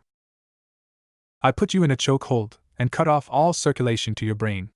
I didn't wound you at all, so your body didn't heal. You regenerate, but you still need air and blood to reach your brain." Naruto saw he touching her neck as he spoke. Something inside of Ravel seemed to spark as a frown came over her face. "Fine, that makes sense, but you still need to knock me out 4 more times, in 4 different ways." "Yep, so come at me whenever you." Naruto dodged a fireball, and he glanced at Ravel as she flew at him, several fireballs in front of her. She got close enough that if she threw a fireball, he wouldn't be able to dodge. Ravel collapsed to her knees when he punched her in the chest. She saw there were sparks of electricity around his fist, and she kept grabbing her chest in agony, before everything went black. Round 3. "That time, I stopped your heart with an electrical pulse, but I didn't damage you at all when I did it, so you didn't need." Naruto looked at Ravel, explaining it to her as she took many calming breaths after being woken up. She looked at Naruto, and he could see her eyes. In her mind, she just did the math. "Now you can't choke me out, or stop my heart. I will concede that those methods work around my bloodline power." Ravel burst into action and stepped backwards, summoning gales of wind to knock Naruto over. She sent them right at him, only to blink when he wasn't even there. Anything. Where did? He was behind her. She was wet in an instant. She was covered in water from head to toe as a large bubble of pure water surrounded her body. Her open mouth breathed in water, and she struggled to swim out of the bubble, but the water was so heavy and dense that she couldn't escape the bubble even as she tried. She tried to summon her fire power, but nothing happened. Darkness overtook her. Round 4. That time, I drowned you, no damage to heal from, and you were restricted from using your flames. I think this makes 3 times in a row that I defeated your family ability, and in different ways. Naruto told her. He tried to recreate the water prison with magic, and he was happy to find out that he could kind of get it to work. Ravel was completely soaked, but she was looking at Naruto with something worrisome. How is he doing this? He is making my family's ability seem like a joke. Ravel thought as a seed, the smallest of seeds, of doubt wormed its way into her mind. She looked at how confident he was. He just revealed 3 ways to kill a member of her clan right to her, and she couldn't even refute that they would work, since he knocked her out 3 times using those basic techniques. I'll let her win the last one. This should have humbled her a bit. Naruto waited for Ravel to start the match whenever she wanted. She clapped her hands together, put them above her head, and focused a large amount of demonic power into a fireball. Ravel didn't get to throw the flames, because a shadow wrapped around her leg and jerked her off of her feet. She lost her concentration, and the flames just vanished into nothing, before she saw Naruto standing right in front of her. Ravel's arms were tied to her chest, and she felt an immense pressure. All the air escaped her body, and when she tried to breathe in, she found herself physically unable to catch her breath. Soon she passed out. Round 5. You need oxygen like everyone else, so taking that away from you leaves you helpless. You okay? Naruto asked Ravel. She had yet to stand up. Her skin was pale after having faced possible death 4 times in a row in less than 30 minutes. She was visibly shaking, the bed in the back of her mind, eyes wide in a stunned silence. We can be killed this easily. How many more things can kill us like this? Ravel felt the urge to vomit, and covered her mouth with her hand. She fought down the feeling, and managed to keep her stomach contents inside itself. Regeneration only activated when you were taking some sort of damage, and she hadn't taken any damage during all 4 rounds she had been knocked out, but she could have still died during all of them. It was startling and humiliating. You okay? Oh, I'm fine. Ravel slowly brought herself back to her feet, staring at the burned grass. She could sense that each of his magic-based techniques took barely any magic to use, which was more shocking. She knew that her family's regeneration could be beaten with pure, overwhelming power that they couldn't regenerate from, but it was horrifying to know that a child had enough magic power to pull off some of this ways to kill. A devil child had the power reserves to pull off the electrical technique he used, and a preteen could pull off the water thing so easily. She didn't even really sense him use magic for the shadow thing. Her heart was beating hard enough to burst from her chest. You can give up if you want. I'll call it a draw and we can cancel the bet. You think that I would give up? I am still a proud member of the Phoenix family. Ravel felt a huge throbbing of pride and anger when he implied she would ever give up. She ran at him. Naruto paused for a moment. Gotta make this convincing enough that she doesn't realize that I'm losing on purpose. Naruto saw the attack coming. Ravel saw his arm moving, and she grabbed onto it out of a moment of panic. She didn't know what he was going to do, but she wasn't going to allow it to happen. Good, now put my arm behind my back and push me to the ground. Naruto put up a struggle in her grasp. She pushed him down and sat on his waist, pushing both of his arms above his head. How you can't escape, can you? I don't know what you were trying to do, but this time I've got my hands on you. Ravel felt pure bliss when she felt him unable to overpower her and escape. She pushed her but harder against his waist, planting her feet firmly on the ground. 7 out of 10 for sure. Putting me on my knees with my arm behind my back would put me in a harder position to escape as it stands. Even if I can't overpower her, I could kick her in the back of the head. Naruto tried his best to escape her hold using nothing but physical strength. He could see that the more he tried to escape, the happier she seemed to be about the outcome. She dropped her guard too. She is distracting herself with the idea she can't lose. Naruto was resisting every impulse to humiliate her and humble her more. Give up. I don't need to give up. You knocked me down and pinned me. You win. Naruto relented, with her getting off of him. I won. I knew I was better than you. Good for you, and to think that time I was going to trap you in a prison, where you would suffocate yourself with your own powers. Naruto mentioned. Ravel stopped celebrating as that idea came to her, and after her first 4 defeats, she found herself believing that if she had not reacted first, she would have lost again. She crossed her arms tightly, not looking at Naruto. Right, I shouldn't gloat right now. He just beat me 4 times and make it seem like child's play if I gloat and make him angry. Who knows what he will. Ravel stopped when she looked at Naruto, and she saw that he didn't seem even slightly upset by his loss. He didn't even seem to be upset that she called herself better than him. I apologize, my conduct was inappropriate. Ravel sucked up her pride. She apologized. Naruto smiled at her. As long as you learn from this, then I don't mind you gloating a bit. You let me win, didn't you? Ravel read his body, and he seemed so relaxed for somebody who was going to have to do what she said. He looked like a guy who had just achieved exactly what he wanted to achieve. What? No way, you won fair and square, you didn't cheat, and I used all my physical strength to escape your grasp before you could pin me. Your physical strength, fine, I beat you, and since I only beat you once, you have to do what thing I want, and I will tell you what I want after I've given it some thought. Ravel turned on her heel and walked off. Naruto watched her go. He grinned, lifting his hand up to show a pink hair of panties with black ribbons on them, spinning it around her finger. She wore a dress, so it would be a while before she noticed that she was missing something important. He started to walk the other way though.